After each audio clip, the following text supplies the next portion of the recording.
एक स्थान है कि हम एक देखेंगे यूहन्ना जॉन चैप्टर 5 ಒಂದು ಸ್ಥಾನವಾಗಿದೆ ಯೆಹೋವನ चैप्टर 5 ಚಾಪ್ಟರ್ 5ನೇ अध्याय 5 पढ़ेंगे। वह है तो कन्नड़ में पढ़ सकते हैं। ಯೋಹಾನ 5 ಮೊದಲಿನಿಂದ ಯೋಹಾನ ಮೊದಲನೇ ಅಧ್ಯಾಯ 5ನೇ ವಾಕ್ಯ. ಇದಾದ ಮೇಲೆ ಯಹೂದ್ಯರ ತಂದು ಜಾತ್ರೆ ಬಂದದರಿಂದ ಯೋಹಾನ ಒಂದು 5. ಯೇಸು गॉस्पेल 5 यूहन्ना ಯೆರೂಸಲೇಮಿನಲ್ಲಿ ಕುರಿ ಅಗಸ್ಯ ಬಾಗಿಲಿನ ಹತ್ತಿರದಲ್ಲಿ ಒಂದು ಕೊಳವಿತ್ತು. ಇದಕ್ಕೆ ಇಬ್ರಿಯ ಮಾತಿನಲ್ಲಿ ಬೆತ್ಸದ ಎಂದು ಹೆಸರು. ಅಲ್ಲಿ 5 ಮಂಟಪಗಳಿವೆ. ಇವುಗಳಲ್ಲಿ ಬಹು ಮಂದಿ ರೋಗಿಗಳು, ಕುಂಟರು, ಮೈ ಒಣಗಿದವರು, ಕಿತ್ತುಕೊಂಡಿರುವವರು. ಅಲ್ಲಿ 38 ವರ್ಷದಿಂದ ರೋಗಿಯಾಗಿದ್ದ ಒಬ್ಬ ಮನುಷ್ಯನಿದ್ದನು. ಅವನು ಬಿದ್ದಿರುವುದನ್ನು ಯೇಸು ಕಂಡು, ಇವನು ಹೀಗಾಗಿ ಬಹುಕಾಲವಾಗಿದೆ ಎಂದು ತಿಳಿದು, ನಿನಗೆ ಸ್ವಸ್ಥವಾಗಲಿಕ್ಕೆ ಮನಸ್ಸುಂಟೋ ಎಂದು ಅವನನ್ನು ಕೇಳಿದ್ದಕ್ಕೆ ಆ ರೋಗಿಯು, ಸ್ವಾಮಿ, ನೀರು ಉಕ್ಕುವಾಗ ನನ್ನನ್ನು ಕೊಳದೊಳಗೆ ಇಳಿಸುವವರು ಒಬ್ಬರೂ ಇಲ್ಲ. ನಾನು ಬರುವವರೊಳಗೆ ನನಗಿಂತ ಮುಂದಾಗಿ ಮತ್ತೊಬ್ಬನು ಇಳಿಯುತ್ತಾನೆ ಅಂದನು. Praise God. हाँ, अब हिंदी में पढ़ेंगे हम। इन बातों के पश्चात हाँ, यहूदियों का एक पूर्व हुआ। इन बातों के पश्चात यहूदी का एक पर्व हुआ। यहूदी का एक पर्व होता है, ಈ ಮಾತಿನ ನಂತರ ಯಹೂದ್ಯರದೊಂದು एक पर्व होता है, एक विधि होता है। ಒಂದು ವಿಧಿ ಇರ್ತದ. ಅಂದ್ರೆ ವಿಧಿ ಇರ್ತದ. जैसे शब्बात उसे कहते हैं। ಅದಕ್ಕೆ ಶಬ್ಬಾತ್ ಅಂತ ಅಂತಾರಂತೆ. और शब्बात के दिन में ಶಬ್ಬಾತ್ ದಿನದಲ್ಲಿ एक घटना घटी है। ಒಂದು ಘಟನೆ ನಡೆದಿದೆ ಅಲ್ಲಿ. हाँ, आगे पढ़ेंगे। और यीशु यरूशलेम को गया। उस वक्त यीशु मसीह यरूशलेम गया था। ಆ ಸಮಯದಲ್ಲಿ ಯೇಸು ಸ್ವಾಮಿ ಯೆರೂಸಲೇಮಿಗೆ ಬಂದರು. और यरूशलेम में जाने के बाद वहाँ एक स्थान है, ಯೆರೂಸಲೇಮಿಗೆ ಹೋದ ನಂತರ ಅಲ್ಲಿ ಒಂದು ಸ್ಥಳವಿದೆ. और उस स्थान का नाम है बेतसदा। ಆ ಸ್ಥಳದ ಹೆಸರೇನೆಂದರೆ ಬೇತ್ಸದ. बेतसदा। आगे पढ़िए हिंदी में। यरूशलेम में भेड़ फाटक के पास एक कुंड है जो इब्रानी भाषा में बेतसदा कहलाता है। अभी यरूशलेम जो है, एक यरूशलेम बड़ा शहर है, ಯೆರೂಸಲೇಮ್ ಏನಾಗಿದೆ ಅಂದ್ರೆ ಒಂದು ದೊಡ್ಡ ಪಟ್ಟಣವಾಗಿದೆ ಅಂತೆ. और यरूशलेम में परमेश्वर का मंदिर है। ಆ ಯೆರೂಸಲೇಮ್ ಪಟ್ಟಣದಲ್ಲಿ ದೇವರ ಮಂದಿರವಿದೆ. और मंदिर के ऊपर जाने के लिए एक रास्ता है, ಆ ಮಂದಿರದ ಮೇಲೆ ಹೋಗ್ಬೇಕಂದ್ರೆ ಒಂದು ದಾರಿ ಇದೆ. और उसके पहले जो यरूशलेम है उसके एक गेट है बेतसदा के बाजू में। पढ़ो उधर थोड़ा सा। जो इब्रानी भाषा में बेतसदा कहलाता है। उसके हाँ। 5 अवसारे हैं। पहला एक भेड़ फाटक, पहला एक बात है भेड़ फाटक। भेड़ का यानी जो सीख होता है, सीख। हाँ, ನೀರಿನ ಕೊಳವಿದೆ ಅಂತ ಅಲ್ಲಿ ಯೆರೂಸಲೇಮಿಗೆ. बकरा जो होता है ना उसको भेड़ बोलते हैं। वो भेड़ का एक फाटक है, तो दरवाजे को नाम है भेड़ फाटक। ಕುರಿಯ ಬಾಗಿಲು. हाँ, ಕುರಿಯ ಬಾಗಿಲು ಇದೆ. हाँ, एंट्री करने के लिए। ಅಲ್ಲಿ ಬರೋದಕ್ಕೋಸ್ಕರ ಕುರಿಯ ಬಾಗಿಲು ಅಂತ ಒಂದು ಸ್ಥಳವಿದೆ. ऐसे यरूशलेम को 12 गेट है, 12 गेट। ಯೆರೂಸಲೇಮಿಗೆ 12 ದ್ವಾರಗಳಿದ್ದಾವಂತ. और 12 गेट जो है 12 वंश का प्रतीक होता है। 12 ಗೇಟ್ಗಳು ಏನಾಗಿದೆ ಅಂದ್ರೆ ಅವು ದೇವರ ಒಡಂಬಡಿಕೆ ಪ್ರತಿಬಿಂಬವಾಗಿದೆ. हाँ, तो एक भेड़ फाटक है, ಒಂದು ಕುರಿಯ ಬಾಗಿಲಿದೆ. एक मच्छी फाटक है। मच्छी यानी मछली जो होती है। ಮೀನುಗಳ ಮೀನು. ಬಾಗಿಲಿದೆ. हाँ, दूसरा एक पानी फाटक है यानी नीर। ಒಂದು ನೀರಿನ ಬಾಗಿಲಿದೆ. ऐसे फाटक का नाम है, 12 फाटक के ಈ नाम। ರೀತಿಯಾಗಿ ಅನೇಕ 12 ಬಾಗಿಲುಗಳ ಹೆಸರುಗಳಿದ್ದಾವಂತೆ. और एक भेड़ फाटक के पास ಅಲ್ಲಿ ಒಂದು ಕುರಿಯ ಬಾಗಿಲಿನ ಬಳಿ बाहर आने के बाद, ಹೊರಗಡೆ ಬಂದ ನಂತರ जैसे हम एक गेट के बाहर जाते हैं, ಯಾವ ರೀತಿಯಾಗಿ ನಾವು ಈ ಬಾಗಿಲಿಂದ ಹೊರಗಡೆ ಹೋಗ್ತೀವಿ, नीचे उतरते हैं, ಕೆಳಗಡೆ ಇಳಿತೀವಿ, ये थोड़ा एक प्लॉट लगा है। ಇಲ್ಲಿ ಸ್ವಲ್ಪ ಪ್ಲಾಟ್ಗಳಿದೆ. वैसा ही ऐसा एक फाटक के बाद एक बेतसदा का एक झरना है। ಅದೇ ರೀತಿಯಾಗಿ ಯಾವ ರೀತಿಯಲ್ಲಿ ಪ್ಲಾಟ್ಗಳಿದಾವೋ ಅಂತ ಆ ಸ್ಥಳದಲ್ಲಿ ಒಂದು ಆ ಸಮಯದಲ್ಲಿ ಬೆತ್ತಸ್ತ ಕೊಳವಿದೆ ಅಂತ ಅಲ್ಲಿ. उसको तालाब कहते हैं, तालाब। ಅದಕ್ಕೆ ಕೆರೆ ಅಂತಾರೆ. हाँ, तो उसमें 5 ऐसे पूरी तरह से एक घर बना है, 5 ಅಲ್ಲಿ 5 ರೀತಿಯಾದ ಮನೆಗಳು ಕಟ್ಟಲ್ಪಟ್ಟಿವೆ, ಮಂಟಪಗಳು ಕಟ್ಟಲ್ಪಟ್ಟಿದೆ. 5 मंडप बनाया है। 5 ಮಂಟಪಗಳು और वो जो मंडप है 5 मंडप और वो बेसरा वो नेहम्या ने बनाया था। नेहम्या ಆ ಮಂಟಪವನ್ನು ನೆಹೆಮಿಯ ಎಂಬ ವ್ಯಕ್ತಿ ಕಟ್ಟಿದ್ದಾರೆ. नेहम्या और एज्रा, ನೆಹೆಮಿಯ ಮತ್ತು ಎಜ್ರಿಯ ಅವರು ಆ ಮಂಟಪವನ್ನು ಕಟ್ಟಿದ್ದರು. क्योंकि उस वक्त यरूशलेम के जो कोटे हैं वो गिर गए थे ಆ ಸಮಯದಲ್ಲಿ ಯೆರೂಸಲೇಮಿನ ಗೋಡೆಗಳು ಬಿದ್ದು ಹೋಗ್ತಾ ಇದ್ವು. और वो दीवार वो सब गिर गए थे ಅಲ್ಲಿರುವಂತ ಎಲ್ಲ ಗೋಡೆಗಳೆಲ್ಲವೂ ಬಿದ್ದು ಹೋಗಿದ್ವು ಅಂತೆ. और वो दीवार बनाने के काम ಆ ಗೋಡೆಗಳನ್ನು ಕಟ್ಟುವಂತ ಕೆಲಸ नेहम्या और एज्रा ने किया था। ನೆಹೆಮಿಯ ಮತ್ತು ಎಜ್ರಿಯ ಮಾಡಿದರು. और उसी वक्त शहर के बाहर वो गेट के बाहर एक दूसरे लोग जो आते थे उनके लिए वो ताला बनाया था। ಅದೇ ರೀತಿಯಾಗಿ ಅದು ಬಾಗಿಲ ಹೊರಗಡೆ ಏನು ಕೊಡಗು ಮಾಡಲ್ಪಟ್ಟಿತ್ತು, ಅದಕ್ಕೋಸ್ಕರ ಹೊರಗಿನ ಬರೋದಕ್ಕೋಸ್ಕರ ಆ ಸ್ಥಳವನ್ನು ಮಾಡಿದ್ರು. और 5 मंडप बनाए थे ಅಲ್ಲಿ 5 ಮಂಟಪಗಳನ್ನು ಮಾಡಲ್ಪಟ್ಟಿತ್ತು. क्योंकि बाहर के लोग आते थे। ಯಾಕಂದ್ರೆ ಹೊರಗಿಂದ ಬರ್ತಾ ಇದ್ರು.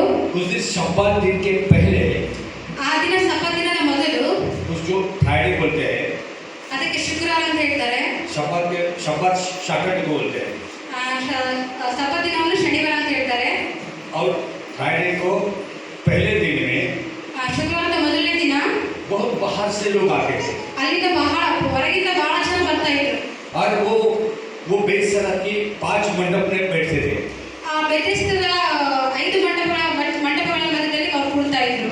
उस दिन बाजार बढ़ता था, ಆ ದಿನ फ्राइडे का मार्केट बढ़ता था, ಸಂತೆ ಮಾಡ್ತಿದ್ರಲ್ಲಿ फ्राइडे का। ಶುಕ್ರವಾರದ. और बाहर के लोग आगे वहाँ अपना बाजार लगाते थे ಹೊರಗಿನಿಂದ ಬಂದವರೆಲ್ಲರೂ ಸಂತೆ ಮಾಡ್ಕೊಂಡು ಹೋಗ್ತಾ ಇದ್ರು. और उस वक्त वो भेंट लेके आते थे। ಅವರು ಅಲ್ಲಿ ಕುರಿಗಳನ್ನ ತೆಗೆದುಕೊಂಡು ಬರ್ತಿದ್ರು. और शब्बात के दिन में ಆ ಸಬ್ಬತ್ ದಿನದಲ್ಲಿ मेल बलि के लिए ಬಲಿ ಅರ್ಪಿಸೋದಕ್ಕೋಸ್ಕರ वो भेंट वहाँ के वो गेट से लेके जाते थे। ಬಲಿಗಳನ್ನ ಅರ್ಪಿಸೋದಕ್ಕೋಸ್ಕರ ಅಲ್ಲಿಂದ ಅವರು ಕುರಿಗಳನ್ನ ತೆಗೆದುಕೊಂಡು ಹೋಗ್ತಾ ಇದ್ರು. इसीलिए उसका नाम भेंट फाटक हुआ। ಅದಕ್ಕೆ ಆ ಸ್ಥಳವನ್ನ ಕುರಿಯ ಬಾಗಿಲು ಅಂತ ಹೇಳಲ್ಪಟ್ಟಿದೆ. और बहुत से लोग वो बाजार में आते थे। ಬಹಳಷ್ಟು ಜನ ಆ ಸಂತೆಯಲ್ಲಿ ಬರ್ತಾ ಇದ್ರು. यरूशलेम के अंदर के लोग बाहर आते थे। ಯೆರೂಸಲೇಮಿನಿಂದ ಹೊರಗಿನ ಜನರು ಹೊರಗೆ ಬರ್ತಾ ಇದ್ರು. उस जमाने में ಆ ಕಾಲದಲ್ಲಿ बाहर के लोग यरूशलेम के गेट के अंदर नहीं आते थे। ಆ ಸಮಯದಲ್ಲಿ ಹೊರಗಿನವರು ಯೆರೂಸಲೇಮಿನ ಗೇಟಿನ ಒಳಗೆ ಬರ್ತಾ ಇರಲಿಲ್ಲ. कि यहूदी और अदर लोग का झगड़ा होता था। ಯಹೂದ್ಯರು ಮತ್ತು ಅವ್ರ ಹೊರಗಿನ ಜನರ ಮಧ್ಯದಲ್ಲಿ ಜಗಳಗಳಿದ್ದವು.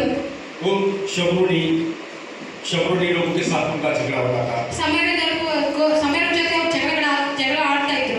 उसको सामरी लोग बोलते हैं। ಅದಕ್ಕೆ ಸಮರ ಜನರು ಅಂತ ಹೇಳ್ತಾರೆ. और दूसरे भी सीरिया के लोग आते थे, ಮತ್ತೆ ಅಲ್ಲಿ ಸಿರಿಯಾದ ದೇಶದ ಜನರು ಕೂಡ ಬರ್ತಾ ಇದ್ರು. पैलेस्टाइन के लोग आते थे, ಪ್ಯಾಲೆಸ್ಟೈನ್ ದೇಶದ ಜನರು ಬರ್ತಾ ಇದ್ರು. गज्जा के लोग आते थे। ಗಾಜಾದ ಜನರು ಬರ್ತಾ ಇದ್ರು. बाजार के लिए कोई नहीं आता। ಸಂತೆಗೋಸ್ಕರ ಎಲ್ಲರೂ ಬರ್ತಾ ಇದ್ರು. ಯಾರು ಬರ್ತಿದ್ರು? आपके गांव में भी बेचने के लिए बाहर से लोग आते हैं। ನಿಮ್ಮ ಊರಲ್ಲಿ ಕೂಡ ಹೊರಗೆ ಸಂತೆಯನ್ನು ಮಾಡೋದಕ್ಕೋಸ್ಕರ ಬರ್ತಾರೆ ಹೊರಗಿಂದ. वैसे ही होता था। ಅಲ್ಲಿ ಕೂಡ ಅದೇ ರೀತಿಯಾಗಿ ಆಗ್ತಾ ಇತ್ತು. और उस वक्त ಆ ಸಮಯದಲ್ಲಿ ऐसे बहुत लोग आते थे, ಆ ರೀತಿಯಾದ ಜನರು ಬಹಳ ಬರ್ತಾ ಇದ್ರು. लेकिन वहाँ एक जो बेसरा तालाब था, ಅಲ್ಲಿ ಏನಂದ್ರೆ ಒಂದು ಬೆಥೆಸ್ದ ಕೊಳ ಇತ್ತು. दूसरे दिन में शब्बात दिन में वहाँ एक काम होता था। ಅಲ್ಲಿ ಎರಡನೇ ದಿನ ಸಬ್ಬತ್ ದಿನದಲ್ಲಿ ಅಲ್ಲಿ ಒಂದು ಕೆಲಸ ನಡೀತಾ ಇತ್ತು. ये बाजार वाले जो लोग आते थे, मार्केट वाले, ಸಂತೆ ಮಾಡೋದಕ್ಕೋಸ್ಕರ ಯಾರು ಜನರು ಬರ್ತಾ ಇದ್ರು वो एक मिरेकल देखते थे ಅವರು ಅಲ್ಲಿ ಒಂದು ಅದ್ಭುತವನ್ನು ನೋಡ್ತಿದ್ರು.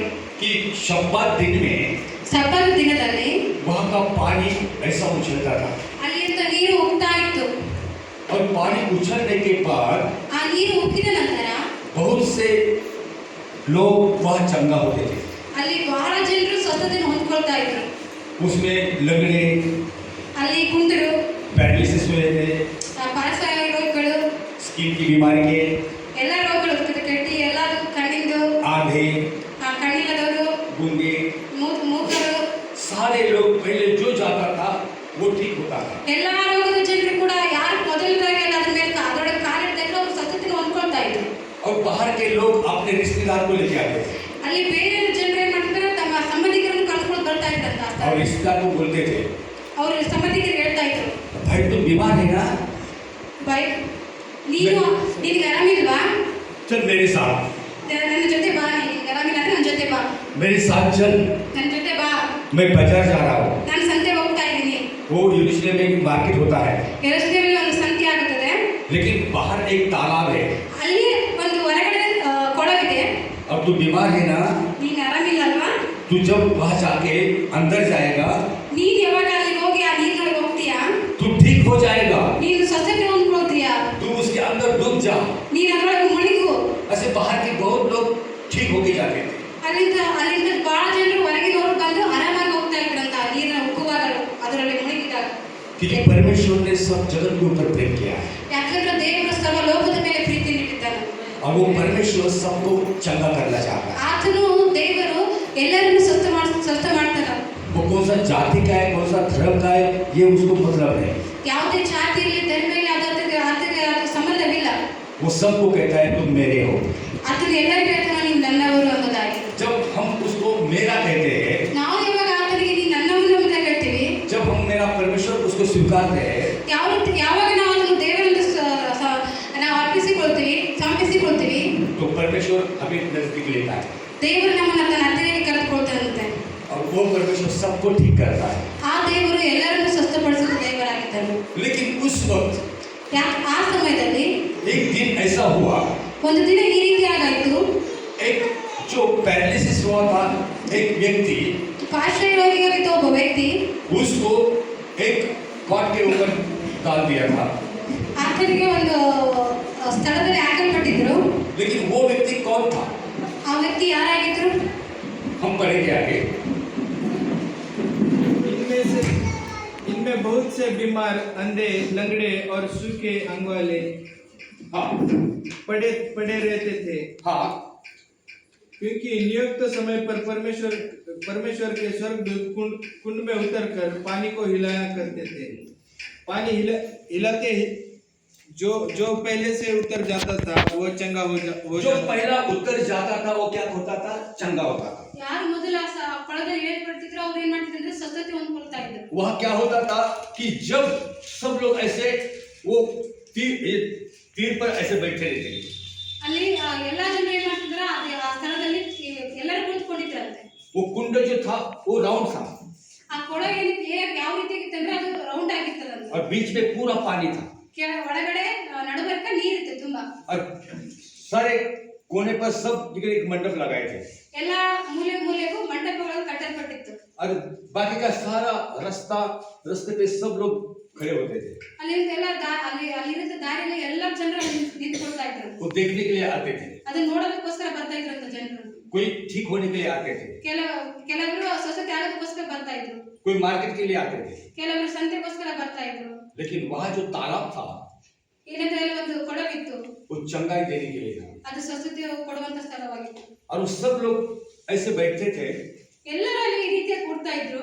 और उसमें स्वर्गदूत आते थे ಮೇಲಿಂದ ಸ್ವರ್ಗದೂತನ ಕೆಳಗಡೆ ಬರ್ತಾ ಇದ್ದ.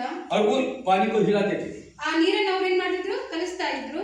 और पानी ऐसा उबलता था, उछलता ಆ था। ನೀರು ಉಗ್ತಾ ಇತ್ತು. और वो स्वर्गदूत किसको देखा नहीं, ಸ್ವರ್ಗದೂತನ ಯಾರು ನೋಡಿಲ್ಲ, लेकिन वो पानी उछलता है ये सब लोग देखते थे। ಸ್ವರ್ಗದೂತನ ಯಾರು ನೋಡ್ತಾ ಇರಲಿಲ್ಲ, ಅದು ನೀರು ಯಾವ ಉಕ್ಕದನ್ನ ಮಾತ್ರ ನೋಡ್ತಾ ಇದ್ರು, ಅವ್ರು ಕಾಣ್ತಾ ಇದ್ರು. और उसी स्थान पर ಅದೇ ಸ್ಥಳದಲ್ಲಿ आगे बढ़ो, पानी हिलते ही जो पहले उतरता था वो चंगा होता था, चाहे उसकी बीमारी कोई भी बीमारी हो, चाहे वो कैंसर हो, ಯಾವುದೇ ರೀತಿಯಾದ ರೋಗವಾಗಿರಲಿ, ಒಂದು ಕ್ಯಾನ್ಸರ್ ಆಗಿರಲಿ, कोई गर्दन का बीमारी हो, ಕತ್ತಿನ ನೋವಾಗಿರ್ಬೋದು, कोई दांत का बीमारी हो, ಹಾಲಿನ ರೋಗ ಆಗಿರ್ಬೋದು, कोई पैरालिसिस हो, ಕಾಲಿನ ರೋಗ ಆಗಿರ್ಬೋದು, कोई कमर का दर्द हो, ಬೆನ್ನಿನ ರೋಗವಾಗಿರ್ಬೋದು, कोई ऐसा चलने वाला हो, ಕೆಂಬೇಕಂಗ್ ನಡೆಯೋದಾಗಿರ್ಬೋದು, कोई भी बीमारी हो, ಯಾವುದೇ ರೋಗ ಆಗಿರ್ಲಿ, कोई सर्दी भी हो, ಯಾವುದೇ ನೆಗಡಿ ಆಗಿರ್ಲಿ, कोई सर दर्द भी हो, ಯಾವುದೇ ತಲೆನೋವು ಆಗಿರ್ಲಿ, कुछ भी हो, ಏನೇ ಆಗಿರ್ಲಿ, यीशु मसीह ಯೇಸು ಸ್ವಾಮಿ सारे लोगों को चंगा करता है। ಎಲ್ಲಾ ಜನರಿಗೆ ಸ್ವಸ್ಥ ಮಾಡುವ ದೇವರಾಗಿದ್ದಾನೆ. Hallelujah, hallelujah. और उस वक्त सब लोग वहाँ आते थे ಆ ಸಮಯದಲ್ಲಿ ಎಲ್ಲಾ ಜನರು ಬರ್ತಾ ಇದ್ರು ಆ ಸ್ಥಳ. और वैसे ही उधर कौन लोग आया, वहाँ एक मनुष्य था, उसका कोई नाम नहीं, और एक मनुष्य था जो 38 वर्ष से बीमार पड़ा था। वो 38 वर्ष तक बीमार था। ಅಲ್ಲಿ ಒಬ್ಬ ಅನಾರೋಗ್ಯ ಇದ್ದ, ಆತನು 38 ವರ್ಷಗಳಿಂದ ರೋಗಿಯಾಗಿದ್ದಂತೆ. हाँ, यीशु ने उसे पड़ा हुआ देखकर और ये 38 साल वाला जो बीमार था वो कौन था? एक मनुष्य बोला है। ಯಾವ ವ್ಯಕ್ತಿಗೆ 38 ವರ್ಷದಿಂದ ಒಬ್ಬ ರೋಗಿಯಾಗಿ ಬಿದ್ದಿದ್ದ ಆತನ ಏನಾಗಿದ್ದನು ಒಬ್ಬ ಮನುಷ್ಯನಾಗಿದ್ದನು. उसका नाम लिखा नहीं, ಆತನ ಹೆಸರು ಅಲ್ಲಿ ಹೇಳಲ್ಪಟ್ಟಿಲ್ಲ, ಬರೆಯಲ್ಪಟ್ಟಿಲ್ಲ. खाली वहां का है कोई एक मनुष्य। ಅಲ್ಲಿ ಯಾವ ಒಬ್ಬ ಮನುಷ್ಯನು ಅಂತ ಬರೆಯಲ್ಪಟ್ಟಿದೆ. हम उसका नाम नहीं जानते। ಆತನ ಹೆಸರು ನಾವು ಯಾರಿಗೂ ಗೊತ್ತಿಲ್ಲ. बीमारी का नाम कोई जानते नहीं। ರೋಗದ ಹೆಸರುಗಳು ಯಾರು ಕೂಡ ಅರ್ಥಕೊಂಡಿಲ್ಲ. यहाँ किसके अंदर क्या बीमारी है ये हम नहीं जानते। ಇಲ್ಲಿ ಯಾರೊಳಗೆ ರೋಗಗಳಿದ್ದಾವೋ ಅದು ನಮ್ಗೆ ಗೊತ್ತಿಲ್ಲ. ಯಾರಿಗೆ ಯಾವ ರೋಗ ಇದಾವೆ ನಮಗೆ ಗೊತ್ತಿಲ್ಲ. कल मैं जो प्रार्थना किया कोई की सिस्टर का मैं प्रार्थना किया तो मुझे पता नहीं था। ನಿನ್ನೆ ನಾನು ಕೆಲವರು ಪ್ರಾರ್ಥನೆ ಮಾಡಿದ್ನೆ ಆ ರೋಗಗಳಿಗೋಸ್ಕರ. ಆ ಒಬ್ಬ ಸಿಸ್ಟರ್ಗೆ ರೋಗ ಇತ್ತು, ಅದನ್ನ ಗೊತ್ತಿದ್ದಿಲ್ಲ, ನನ್ಗೆ ಮುಂಚೆ ಗೊತ್ತಿದ್ದಿಲ್ಲ. कल मैंने एक सिस्टर को बताया आपकी जो घड़ी लगाते थे इसके पीछे एक छोटा सा कांटे है। ನಿನ್ನೆ ಅವ್ರು ಹೇಳಿದ್ರು ಒಬ್ಬ ಸಹೋದರಿಗೆ ನಿನ್ನ ತಲೆಯ ಮೇಲೆ ಒಂದು ಭಾಗದಲ್ಲಿ ಒಂದು ಗಂಟು ಕಟ್ಟಿದೆ, ಅಂದ್ರೆ ಗಂಟಾಗಿದೆ ಅಂತಂದು ಅವ್ರು ಹೇಳಿದ್ರು. ये कौन सी सिस्टर आया है? आया है क्या? आज नहीं आया, ठीक हो गया। ठीक तो उसके ऊपर इतना कांटे, कितने लोगों ने देखा कल? ಯಾರೆಲ್ಲ ನಿನ್ನೆ ಆ ಗಂಟು ನೋಡಿದ್ರ? उसका नाम भी मुझे पता नहीं, ಆ ಸಹೋದರಿ ಹೆಸರು ಕೂಡ ನನಗೆ ಗೊತ್ತಿಲ್ಲ. लेकिन परमेश्वर को उसका नाम पता है। ಆದ್ರೆ ದೇವರಿಗೆ ಆಕೆ ಹೆಸರು ಗೊತ್ತಿದೆ. इसलिए कोई भी बीमारी वाले का नाम परमेश्वर जानता है। ಅದಕ್ಕೆ ಎಲ್ಲ ರೋಗಿಗಳ ವ್ಯಕ್ತಿಗಳ ಹೆಸರು ದೇವರಿಗೆ ಗೊತ್ತದ.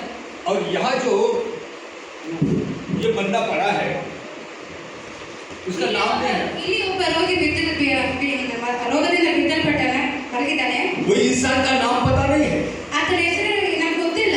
लेकिन उसका नाम परमेश्वर को पता है। ಆದ್ರೆ ಆತನ ಹೆಸರು ದೇವರಿಗೆ ಗೊತ್ತಿದೆ. क्योंकि बाइबल कहती है ಏನು ಸತ್ಯವೇದ ಹೇಳುತ್ತೆ, मैं तुझे नाम से जानता हूँ, ನಾನು ನಿನ್ನನ್ನು ಹೆಸರಿನಿಂದ ಅರಿತುಕೊಂಡಿದ್ದೇನೆ, तेरा नाम मेरे हथेली पर मैंने लिख लिया है। ನಿನ್ನ ಹೆಸರನ್ನು ಅಂಗೈಯಲ್ಲಿದೆ.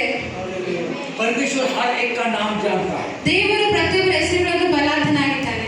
आपकी बीमारी जानता है, ನಿಮ್ಮ ರೋಗಗಳನ್ನು ಆತನು ಬಲಾರ್ಥನಾಗಿದ್ದಾನೆ. आपकी परेशानी जानता है, ನಿಮ್ಮ ಪರಿಸ್ಥಿತಿಗಳನ್ನು ಆತನು ಬಲಾರ್ಥನಾಗಿದ್ದಾನೆ. आपका दुख जानता है। ನಿಮ್ಮ ದುಃಖಗಳನ್ನು ಆತನು ಬಲಾರ್ಥನಾಗಿದ್ದಾನೆ. हर एक की प्रॉब्लम परमेश्वर जानता है। ಪ್ರತಿಯೊಬ್ಬರ ಸಮಸ್ಯೆಗಳು ದೇವರಿಗೆ ಗೊತ್ತು. वो समस्या निकालने वाला परमेश्वर। ಆತನ ಸಮಸ್ಯೆಗಳನ್ನು ತೆಗೆದುಹಾಕುವ ದೇವರಾಗಿದ್ದಾನೆ. और ऐसा ही एक व्यक्ति 38 इयर्स का है, ಅದೇ ರೀತಿಯಾಗಿ ಒಬ್ಬ ವ್ಯಕ್ತಿ 38 ವರ್ಷದ ರೋಗಿಯಾಗಿದ್ದಾನೆ. लेकिन वो व्यक्ति खुद यहूदी है। ಆ ವ್ಯಕ್ತಿ ಯಾರಾಗಿದ್ದರೆ ಒಬ್ಬ ಯಹೂದಿ ಆಗಿದ್ದನು. बाहर से लोग ठीक हो जाते हैं, ಹೊರಗಿನಿಂದ ಎಲ್ಲರೂ ಸ್ವಸ್ಥತೆ ಹೊಂದ್ಕೊಳ್ತಾ ಇದ್ದಾರಾ, लेकिन ये कोटे के अंदर रहने वाला भी एक बीमार है। ಈ ಕೋಟೆ ಒಳಗಿದ್ದ ಒಬ್ಬ ವ್ಯಕ್ತಿ ಆತನು ಅಸ್ವಸ್ಥನಾಗಿದ್ದಾನೆ. और उसको बीमार होके 38 साल हो गए हैं। ಆತನಿಗೆ ರೋಗ ಬಂದು 38 ವರ್ಷಗಳಾಗಿವೆ. और उसको यहाँ किसी ने लेके वो दाना के पास रखा है। ಆತನನ್ನು ತೆಗೆದುಕೊಂಡು ಯಾರೋ ಒಬ್ರು ಕೊಳದ ಬಳಿಯಲ್ಲಿ ಆತನು ಮಲಗಿಸಿದ್ದಾರೆ. और वो एक खटिया पे बैठा है, ಆತನು ಒಂದು ಕಟ್ಟಿಗೆ ಮಂಚದ ಮೇಲೆ ಕುಳಿತುಕೊಂಡಿದ್ದಾನೆ. और किसी लोगों ने उसे बाहर लेके उस पर सुला दिया है। ಯಾರೋ ಅದನ್ನು ಹೊರಗಿದ್ದಂತ ವ್ಯಕ್ತಿಯನ್ನು ತಂದು ಅಲ್ಲೇ ಕೊಳದ ಬಳಿಯಲ್ಲಿ ತೆಗೆದುಕೊಂಡು ಬಂದು ಮಲಗಿಸ್ತಾರೆ. और यहूदी लोगों का एक नियम है, ಅಲ್ಲಿ ಯಹೂದಿಯರ ಒಂದು ನಿಯಮ ಇದೆ.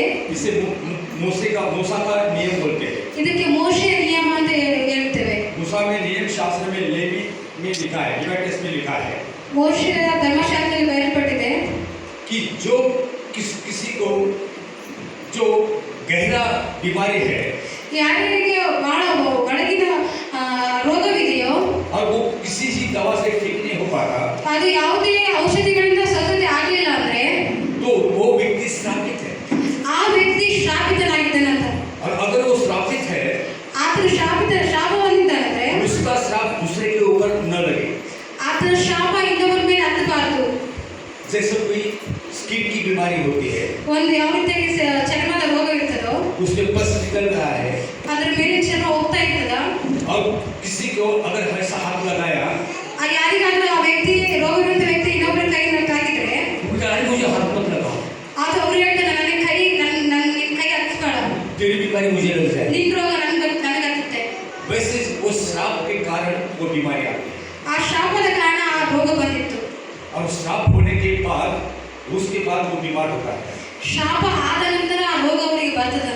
तो कोई ऐसा व्यक्ति होगा ಯಾವ ಈ ರೀತಿಯಾದ ವ್ಯಕ್ತಿ ಯಾರಾಗಿರ್ತಾರೆ ಅವರು तो जो वहाँ का पास्टर, वहाँ का जो याजक मुखिया होता है, ಅಲ್ಲಿಂದ ಪಾಸ್ಟರ್ ಆಗಿರ್ಬೋದು ಅಂದ್ರೆ ಯಾಜಕರಾಗಿರ್ಬೋದು उसकी चारों तरफ से चेक करता था ಈ ನಾಲ್ಕು ಕಡೆಯಿಂದ ಅದನ್ನ ನೋಡ್ತಾ ಇದ್ರು. और ये बीमारी सांप के कारण आए थे। ಅದನ್ನ ನೋಡ್ತಾ ಇದ್ದ ಆ ವ್ಯಕ್ತಿಗೆ ಈ ರೋಗ ಯಾವ ರೀತಿ ಬಂದಿದೆ, ಈ ರೋಗ ಯಾವ್ದು ಅಂತ ನಾವು ಹೇಳ್ತಾ ಇದ್ವಿ, ಶಾಪದ ಕಾರಣದಿಂದ ಈ ರೋಗ ಬಂದಿದೆ ಅಂತ. तो उसको एक कॉर्ड पर ऐसा सुला देते थे ಆ ವ್ಯಕ್ತಿನ ಒಂದು ಮಂಚದ ಮೇಲೆ ಮಲಗಿಸ್ತಾ ಇದ್ರು ಈ ರೀತಿಯಾಗಿ. और 4 लोग वो खाट पर ऐसा उठाते थे 4 ಜನ ಮಂಚ ಮೇಲೆ ಎತ್ತಾ ಇದ್ರು. और वो कॉर्ड को बाहर लेके जाते थे। ಆ ಮಂಚವನ್ನು ಹೊರಗಡೆ ತೆಗೆದುಕೊಂಡು ಹೋಗ್ತಾ ಇದ್ರು. उसको कोई टच नहीं करता था, ಆತನಿಗೆ ಯಾರು ತಾಕ್ತಾ ಇದ್ದಿಲ್ಲ, ಅದನ್ನ ಯಾರು ಮುಟ್ತಾ ಇದ್ದಿಲ್ಲ. उसको कॉर्ड को ऊपर सुला देते थे ಆತನಿಗೆ ಮಂಚದ ಮೇಲೆ ಮಲಗಿಸ್ತಾ ಇದ್ರು. और वो 4 लोग उसकी कॉर्ड को पहियों को पकड़ के ऐसे निकल जाते ಆ ನಂತರ 4 ಜನರು ಆತನ ಈ ಮಂಚದ ಕಾಲುಗಳನ್ನು ಹಿಡ್ಕೊಂಡು ಅವ್ರು ಈ ರೀತಿಯಾಗಿ ಹೊತ್ಕೊಂಡು ಹೋಗ್ತಾ ಇದ್ರು. और उसको बाहर रखा गया जाता ಅವ್ರನ್ನ ಬಾರ ಇಡ್ತಾ ಇದ್ರು ಅವ್ರನ್ನ. और उसको यहाँ बेसरा के बाजू में रख दिया। ಆ ವ್ಯಕ್ತಿನ ಆ ಬೆತ್ತಸ್ತ ಕೊಳದ ಬಳಿಯಲ್ಲಿ ಅವರು ತೆಗೆದುಕೊಂಡು ಬಂದು ಇಟ್ಟಿದ್ರು. अभी उसको खाने की जो जरूरत थी ಆತನಿಗೆ ಊಟ ಮಾಡೋದಕ್ಕೆ ಅಗತ್ಯ ಇತ್ತು. वो भीड़ में नहीं रखा उसको, ಆತನು ಅನೇಕರ ಜೊತೆ ಇಲ್ಲ, उसको थोड़ा दूर रखा था। ಆತನಿಗೆ ದೂರವಾಗಿ ಇಟ್ಟಿದ್ರು. तो कोई भी उसको खाना देता था। ಯಾರೋ ಒಬ್ರು ಅವರಿಗೆ ಊಟ ಕೊಡ್ತಾ ಇದ್ರು. और एक दिन ऐसा हुआ, ಈ ರೀತಿ ಒಂದು ದಿನ ಆಯ್ತು, ऐसा खाना खाते खाते ऐसे बैठ गया। ಊಟ ಮಾಡ್ತಾ ಹಂಗೆ ಕೂತ್ಕೊಂಡ. लोगों ने क्यों छोड़ा था वहाँ? ಜನರು ಯಾಕೆ ಅದನ್ನ ಬಿಟ್ಟಿದ್ರು ಅಲ್ಲಿ? क्योंकि वहाँ जाके वो ठीक हो जाएगा। ಯಾಕಂದ್ರೆ ಅಲ್ಲಿ ಹೋಗಿ ಅದ್ರ ಸ್ವಸ್ಥತೆ ಆಗ್ತಾನೆ ಅನ್ನೋದಾಗಿ. जैसे सब लोग जाके उसमें कूद के ठीक हो जाते हैं, ಯಾವ ರೀತಿಯಾಗಿ ಎಲ್ಲರೂ ಹೋಗಿ ಆ ಕೊಳದ ನೀರಿನಲ್ಲಿ ಮುಳುಗಿ ಆ ಸ್ವಸ್ಥತೆನ ಹೊಂದ್ಕೊಳ್ತಾ ಇದ್ರು, तो ये भी थोड़ा धीरे धीरे ऐसा करके उधर जाएगा। ಆ ನೀರಿನಲ್ಲಿ ಕೂಡ ಈ ರೀತಿಯಾಗಿ ಸವರ್ತಾ ಮುಂದಕ್ಕೆ ಹೋಗ್ತಾ ಇದ್ದ. ये उनका एक ख्याल था। ಆತನ ಒಂದು ಯೋಚನೆ ಆಗಿತ್ತು. उनके काम उन्होंने अपना काम कर लिया। ಅವ್ರ ಕೆಲಸ, ಅವರು ಮಂಚವನ್ನು ತೆಗೆದುಕೊಂಡು ಬಂದ ಕೆಲಸ ಅವ್ರು ಮಾಡಿ ಹೋದ್ರು. वो यहूदी लोग चले गए। ಆ ಯಹೂದಿ ಜನರು ಬಿಟ್ಟು ಹೋದ್ರು ಅದನ್ನ. फिर इसका क्या काम होगा? ಇದರಿಂದ ಏನಾಗ್ಬೇಕು ಇವಾಗ? उसने क्या करना चाहिए? ಆತನ ಏನ್ ಮಾಡ್ಬೇಕು ಇವಾಗ? पानी उछलने के बाद ನೀರು ಕುಕ್ಕುತ್ತಿರುವಾಗ इसको क्या होना है? ठीक होना है कि नहीं? ಇದನಿಗೆ ಏನಾಗ್ಬೇಕು ಇವಾಗ? ಸ್ವಸ್ಥತೆ ಆಗ್ಬೇಕಾಗಿದೆ. तो इसने क्या करना चाहिए?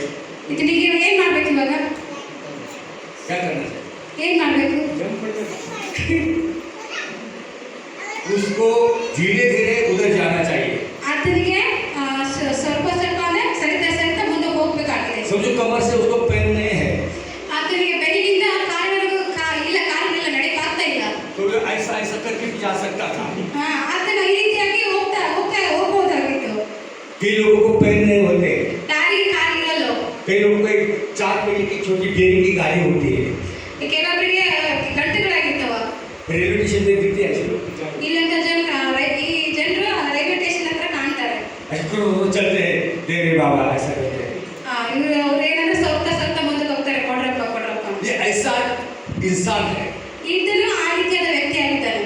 वो खाने देखता है मुझे खाने को दे दो, ಆತನು ಬರೀ ಏನ್ ನೋಡ್ತಾ ಇದ್ರೆ ನನಗೆ ಊಟ ಕೊಡ್ರಿ. और इसको चंगा होने के लिए बाहर रखा, ಯೇಸು ಅಲ್ಲಿಂದ ಅದ್ರ ಸ್ವಸ್ಥತೆ ಆಗಬೇಕಂತ ಅಲ್ಲಿ ಇಟ್ಟಲ್ಪಟ್ಟಿತ್ತು ಅದಕ್ಕೆ. क्योंकि वो जाएगा उसमें छूदेगा और ठीक हो जाएगा। ಆತನು ಹೋಗಿ ಆ ಸ್ಥಳದಲ್ಲಿ ಹೋಗಿ ಆ ಕೊಳದಲ್ಲಿ ಮುಳುಗಿ ಎದ್ದು ಆ ಸ್ವಸ್ಥತೆ ಹೊಂದ್ಕೊಳ್ತಾನೆ ಅಂತಾಗಿ. ये तालाब में जो कोई पहला जाता था वो ठीक होता था। ಯಾರು ಆ ಕೊಳದಲ್ಲಿ ಮೊದಲು ಹೋಗ್ತಾ ಇದ್ರು ಅವ್ರ ಸ್ವಸ್ಥತೆ ಹೊಂದ್ಕೊಳ್ತಾ ಇದ್ರು. ये भी इसका भी नंबर आने वाला था। ಇದರ ಸರತಿ ಕೂಡ ಬರ್ತಾ ಇತ್ತು. चलो लोग सब ठीक हो जाने के बाद मैं जाऊंगा, ಎಲ್ಲಾ ಜನರು ಸ್ವಸ್ಥತೆ ಹೊಂದಿದ್ಮೇಲೆ ನಾನು ಹೋಗ್ಬೇಕು. लेकिन वो गया नहीं, ಆದ್ರೆ ಆತನು ಹೋಗಿಲ್ಲ ಅಲ್ಲಿ. वो खाली ऐसा ही बैठ गया कॉर्ड पर। ಅದೇ ರೀತಿಯಾಗಿ ಅದನ್ನ ಅಲ್ಲೇ ಕುಳಿತುಕೊಂಡಿದ್ದ. वो यहूदी था, ಆತನು ಯಹೂದ್ಯನಾಗಿದ್ದ. परमेश्वर हमारा है, ದೇವರು ನಮ್ಮ ದೇವರಾಗಿದ್ದಾನೆ, मुझे कुछ जरूरत नहीं है। ನನಗೆ ಯಾವುದೇ ಅಗತ್ಯ ಇಲ್ಲ. लोग उठा के डालेंगे मुझे, ಜನರು ನನ್ನ ಎತ್ತಿಕೊಂಡು ಹಾಕ್ತಾರೆ. पास्टर आके प्रार्थना करके जाएंगे, ಯಾಜಕರು ಬಂದು ಪಾಸ್ಟರ್ ಬಂದು ನನ್ನ ಸೇವಕರು ಬಂದು ನನ್ನ ಪ್ರಾರ್ಥನೆ ಮಾಡಿ ಹೋಗ್ತಾರೆ. मेरे फ्रेंड आके मुझे प्रार्थना करके जाएंगे, ನನ್ನ ಸ್ನೇಹಿತರು ಬಂದು ನನಗೆ ಪ್ರಾರ್ಥನೆ ಮಾಡಿ ಹೋಗ್ತಾರೆ, खाना खिला के जाएंगे, ಊಟ ಮಾಡಿಸಿ ಹೋಗ್ತಾರೆ. मैं खाली आराम करते रहूंगा, ನಾನು ಏನಿಲ್ಲ ಆರಾಮಾಗಿರ್ತೀನಿ, सोता रहूंगा। ನಾನು ಮಲ್ತಾ ಇರ್ತೀನಿ ಯಾವಾಗ. ऐसा ही उसका इरादा था। ಆತನ ಆಲೋಚನೆ ಅದೇ ರೀತಿಯಾಗಿತ್ತು. बहुत बार हमारे लोगों में ऐसा होता है, ಇದೇ ರೀತಿಯಾಗಿ ನಮ್ಮಲ್ಲಿ ಕೂಡ हम जन्म से क्रिश्चियन है। ನಾವು ಹುಟ್ಟಿದಾಗಲಿಂದಲೂ ಕ್ರಿಶ್ಚಿಯನ್ಸ್ಗಳಾಗಿವಿ. मैं 10 साल से बपतिस्मा लिया हूँ। ನಾನು 10 ವರ್ಷದಿಂದ ದೀಕ್ಷಾಸ್ನಾನ ತೆಗೆದುಕೊಂಡಿದ್ದೇನೆ. मुझे सब जानते हैं ಎಲ್ಲರಿಗೂ ನಾನು ಗೊತ್ತು. कि खुदा को दिखता है कि मैं उसका हूँ। ದೇವ್ರಿಗೆ ಗೊತ್ತಿಲ್ವಾ ನಾನು ಆತನ ಮಗನ ಅಂತಂದು. मैं चर्च जाता हूँ, ನಾನು ಹೋಗ್ತೀನಿ, मैं चर्च जाती हूँ। ನಾನು ಹೋಗ್ತೀನಿ. परमेश्वर की जरूरत होगी तो वो मेरे पास आएगा। ದೇವರಿಗೆ ಅಗತ್ಯ ಇದ್ರೆ ಆತ ನನ್ನ ಹತ್ರ ಬರ್ತಾನೆ. बहुत बार हमारे जीवन में ऐसा होता है। ಈ ರೀತಿ ನಮ್ಮ ಜೀವನದಲ್ಲಿ ಕೂಡ ಅನೇಕ ಸಾರಿ ಆಗುತ್ತದೆ. वो बेसरा का जो इंसान है उसके जैसे हमारा दिमाग रहता है। ಯಾವ ರೀತಿ ಬೇಸರದ ಆ ವ್ಯಕ್ತಿಯ ಯೋಚನೆ ಇತ್ತು ಅದೇ ತರ ಯೋಚನೆ ನಮ್ಮದು ಆಗಿರ್ತದೆ. और वो लोग जो है हमारे जीवन में ऐसे होते हैं। ಆ ಜನರೇನಾದ್ರೆ ನಮ್ಮ ಜೀವಿತದಲ್ಲಿ ಅದೇ ರೀತಿಯಾಗಿರ್ತದೆ. और इसी ने ये ऐसा बंदा कम से कम कितना दिन बिताया उसने? ಅದೇ ಅದೇ ಇದರಲ್ಲಿ ಅದೇ ಸಮಯದಲ್ಲಿ ಆತನ ಎಷ್ಟು ವರ್ಷಗಳನ್ನು ಕಳೆದಿದ್ದಾನೆ 38 मल्टीप्लाई 365 किया तो 38 ಇಂಟು ಮಾಡಿದ್ರೆ 365 कितना 13,000 13,000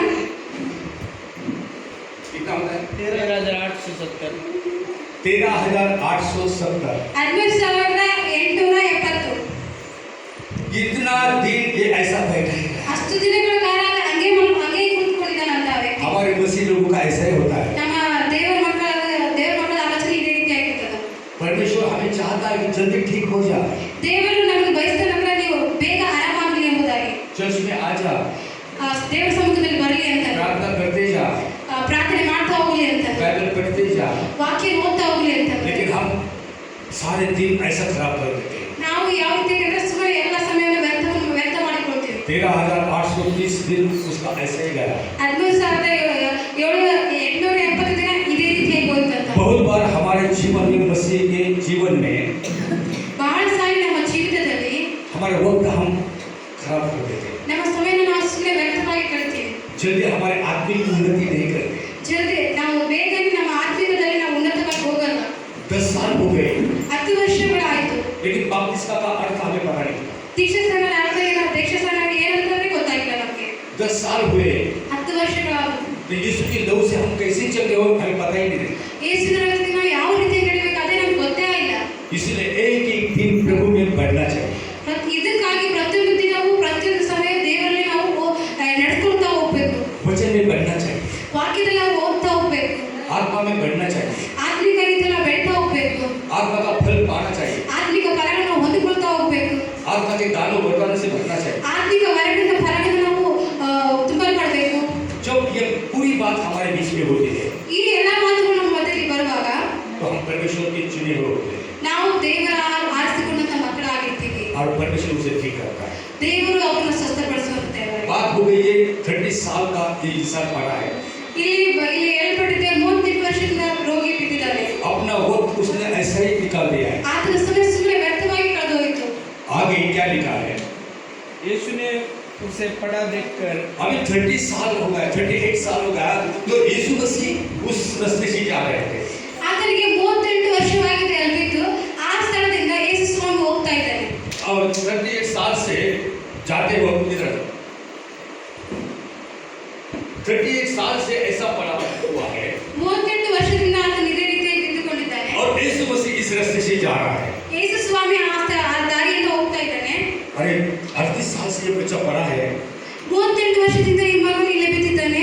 और यीशु मसीह ने उसको प्रश्न किया, ಆ ರೋಗಿಗೆ ದೇವರು ಪ್ರಶ್ನೆ ಮಾಡ್ತಾರೆ. तो उसने प्रश्न किया, ಆತನಿಗೆ ಪ್ರಶ್ನೆ ಮಾಡಿದ್ರು, क्या तू चंगा होना चाहता है? ನೀನು ಸ್ವಸ್ಥತೆ ಆಗಿ ಇಷ್ಟಪಡ್ತೀಯಾ? यीशु मसीह ने क्या प्रश्न किया? क्या तू चंगा होना चाहता है? हाँ, उस बीमार ने उसको उत्तर दिया, ये बीमार ने उत्तर क्या दिया? हाँ, हे प्रभु मेरे पास कोई मनुष्य नहीं है मेरे पास कोई मनुष्य नहीं है। ದೇವರು ಆತನಿಗೆ ಹೇಳುವಾಗ ಆ ಕ್ವಶನ್ ಕೇಳುವಾಗ ನಿನಗೆ ಸ್ವಸ್ಥವಾಗಲಿಕ್ಕೆ ಮನಸ್ಸು ಅಂತ यीशु मसीह ने क्वेश्चन क्या किया है? क्या तू चंगा होना चाहता है? ನೀನು ಸ್ವಸ್ಥವಾಗಲಿಕ್ಕೆ ಇಷ್ಟಪಡ್ತೀಯಾ? तो उसने क्या जवाब देना चाहिए? ಆತನ ಏನು ಹೇಳ್ಬೇಕಾದ ಉತ್ತರ? क्या जवाब देना चाहिए उसने? ಆತನ ಏನು ಹೇಳ್ಬೇಕಾಗಿತ್ತು ಆ ಸಮಯದಲ್ಲಿ? ನೀನು ಸ್ವಸ್ಥತೆ ಹೊಂದಲಿಕ್ಕೆ ಇಷ್ಟಪಡ್ತೀಯಾ ಅನ್ನೋದಾಗಿ ಹೇಳುವಾಗ ಆ ವ್ಯಕ್ತಿ ಆ ದೇವರಿಗೆ ಏನು ಹೇಳ್ಬೇಕಾಗಿತ್ತು? तुमको ठीक होना है, तुमको ठीक होना है, वो क्या कहेगा? हाँ ठीक होना है। ಹಾ ಆದ್ರೆ ಏನ್ ಹೇಳ್ತಾನ ಸ್ವಸ್ಥತೆ ಆಗ್ಬೇಕಂತ ಹೇಳ್ತಾನೆ, ನಾನು ಸ್ವಸ್ಥತೆ ಆಗ್ತೀನಿ ಅಂತ ಹೇಳ್ಬೇಕು. बराबर है ना? ಅದಕ್ಕೆ ಕರೆಕ್ಟ್ ಆಗಿರ್ತಾನೆ. सोचो मैं प्रार्थना करूँ तुम्हें ठीक होना है, तुम बोलेंगे हाँ ठीक होना है। ನಾವು ಪ್ರಾರ್ಥನೆ ಮಾಡಿದ್ರೆ ನೀವು ಹೇಳ್ತೀವಿ ನಾನು ಆರಾಮಾಗಬೇಕು ಅಂತಾಗಿ ನಾನು ಆರಾಮಾಗಬೇಕು ಅನ್ನೋದಾಗಿ ನೀನು ಹೇಳ್ತೀಯ. लेकिन 38 साल वाला बेटा तो उसने जवाब क्या दिया? ಆ 38 ವರ್ಷದಿಂದ ಬಿದ್ದಂತ ರೋಗಿ ಆ ವ್ಯಕ್ತಿ ಉತ್ತರ ಏನು ಕೊಟ್ಟ ಅಂದ್ರೆ, वो बोले महाराज पानी उछलता है, ದೇವರೇ ಮಹಾರಾಜರೇ ನೀರು ಉಕ್ಕುತ್ತಾ ಇದೆ, दूध आते हैं पानी ऐसा उठता है। ದೇವದೂತರು ಬರ್ತಾರೆ ಆ ನೀರು ಈ ರೀತಿಯಾಗಿ ಉಕ್ಕಲ್ಪಡ್ತದೆ. यीशु मसीह कहते हैं मुझे पता है मेरे दूध आते हैं, ಯೇಸು ಸ್ವಾಮಿ ಅಂದ್ರೆ ನನಗೆ ಅದು ಗೊತ್ತು, ನಾನೇ ಮಾಡಿದ್ದು. मेरे दूध पानी हिलाते हैं, ನನ್ನ ದೂತರು ಅಲ್ಲಿ ನೀರನ್ನು ಅಲುಗಾಡಿಸ್ತಾರೆ. तू मुझे ये क्यों बता रहे? ಅದು ನೀನು ನನಗೆ ಯಾಕೆ ಹೇಳ್ತೀಯಾ? खाली ये कहे ये सुन कि तुझे ठीक होना है क्या? ಅದನ್ನ ನಿಮಗೆ ಸ್ವಸ್ಥವಾಗಿ ಇಷ್ಟಪಡ್ತೀಯ ಅದನ್ನ ಹೇಳಿ ನೀನು. दूसरा वो बोलता है नहीं मुझे कोई यहाँ उठा के डालने वाला कोई नहीं है। ಆತನ ಹೇಳ್ತಾನೆ ನನಗೆ ಯಾರು ಕೂಡ ಹೊತ್ತುಕೊಂಡು ಹೋಗಿ ಆ ನೀರಲ್ಲಿ ಹಾಕಕ್ಕಿಲ್ಲ. देखो जो क्वेश्चन किया उसका आंसर बराबर देता नहीं। ಯಾವ ರೀತಿ ಪ್ರಶ್ನೆ ಮಾಡಿದ್ರೆ ಅದಕ್ಕೆ ಕರೆಕ್ಟಾಗಿ ಉತ್ತರ ಅದು ಕೊಡ್ಲಿಲ್ಲ. मेरे को उठाने को कोई नहीं है, ನನಗೆ ಯಾರು ಎಬ್ಸಕ್ಕಿಲ್ಲ ಅಂತ ಹೇಳಿ ये आलसी है, ಆಯ್ತು ಆಲಸ್ಯ ಅಂತ ವ್ಯಕ್ತಿ ಆಗಿರ್ತಾನೆ. बहुत आलसी, ಬಹಳ ಆಲಸ್ಯ, लेजी। ಬಹಳ ಲೇಸಿ. मुझे उठा के डालो ना, ನನ್ನ ಎತ್ತಿಕೊಂಡು ಹೋಗಿ ಅಲ್ಲಿ ಹಾಕಿರಪ್ಪ, मेरे पैर पकड़ो ना। ನನ್ನ ಕಾಲ ಇಟ್ರಪ್ಪ. आजकल हमारे जीवन में यही बात है, ನಮ್ಮ ಜೀವನದಲ್ಲಿ ಇವಾಗ ಕೂಡ ನಮ್ಮ ಜೊತೆ ಅದೇ ರೀತಿ ಆಗುತ್ತೆ. मेरे काम करो ना, ನನ್ನ ಕೆಲಸ ಮಾಡಪ್ಪ, कुछ भी मेरे जाके दो ना, ಏನಾದ್ರೂ ನಾನು ತಂದು ಕೊಡ್ರಿ, मेरे लिए प्रार्थना करो ना। ನನಗೋಸ್ಕರ ಪ್ರಾರ್ಥನೆ ಮಾಡ್ರಿ. मैं नहीं जाऊँगा, ನಾನು ಹೋಗಲ್ಲ, मैं चर्च में नहीं जाऊँगा, ನಾನು ಚರ್ಚಲ್ಲಿ ಹೋಗಲ್ಲ, तुम मुझे प्रार्थना करो, ನೀವೇ ಪ್ರಾರ್ಥನೆ ಮಾಡ್ರಿ, तुम मुझे भोजन ला के दो। ನೀವೇ ನನಗೆ ಕರ್ತವ್ಯ ಬಗ್ಗೆ ತಂದು ಕೊಡ್ರಿ. सारा दूसरे के ऊपर डिपेंड है। ಎಲ್ಲಾದ್ರೂ ಬೇರೆಯೊಬ್ಬರು ವ್ಯಕ್ತಿಗಳ ಮೇಲೆ ನಾವು ಸಮಯ ಕೊಡ್ತೀವಿ. यीशु मसीह ने खाली एक ही बात का क्या तू ठीक होना चाहता है? ದೇವರು ಒಂದೇ ಮಾತಿನಲ್ಲಿ ಹೇಳಿದ್ರು ನೀ ಯಾಕೆ ನೀನು ಸ್ವಸ್ಥಗೊಳ್ತೀಯಾ? ये अलग जवाब देता है। ಇದನ್ನ ಬೇರೆ ಉತ್ತರವನ್ನು ಕೊಡ್ತಾರೆ. अरे बाबा तू बोलना हाँ मुझे चंगा होना है, ನೀನು ಹೇಳ್ಬೇಕು ನಾನು ಆರಾಮಾಗ್ತೀನಿ, ನಾನು बात ಆರಾಮಾಗಬೇಕು. खत्म, बात खत्म। ಮಾತಿನಲ್ಲಿ ಮುಗೀತು. ये प्रभु को प्रश्न होता है, मुझे उठा के लेके आने वाला कोई नहीं है। ಆತನ ದೇವರಿಗೆ ಪ್ರಶ್ನೆ ಮಾಡ್ತಾನೆ, ನನಗೆ ಯಾರು ಹೋಗಿ ಎತ್ತುಕೊಂಡು ಹೋಗಿ ಅಲ್ಲಿ ಹಾಕಕ್ಕೆ ಯಾರು ಇಲ್ಲ. यहाँ से देखता हूँ पानी भी ऐसा हिलता है ಇಲ್ಲಿಂದ ನಾನು ನೋಡ್ತಿದ್ದೀನಿ ನೀರು ಕೂಡ ಹೋಗ್ತಾ ಇರ್ತದೆ. जैसे कि उसका बाप का एक था, ಯಾವ ರೀತಿ ತನ್ನ ತಂದೆ ಇದೆಯೋ ಅನ್ನೋ ಥರ. वो खाली देख रहे पानी उबलता है, मुझे उठाने के लिए कोई नहीं है। ಅದನ್ನ ನೋಡ್ತಾ ಇದ್ದೆ, ಬರೀ ನೀರು ಹೋಗ್ತಾ ಇದೆ, ನನ್ನ ಯಾರು ತಗೊಂಡೋಗಿ ಹಾಕೋದಿಲ್ಲಪ್ಪ. अब तीसरी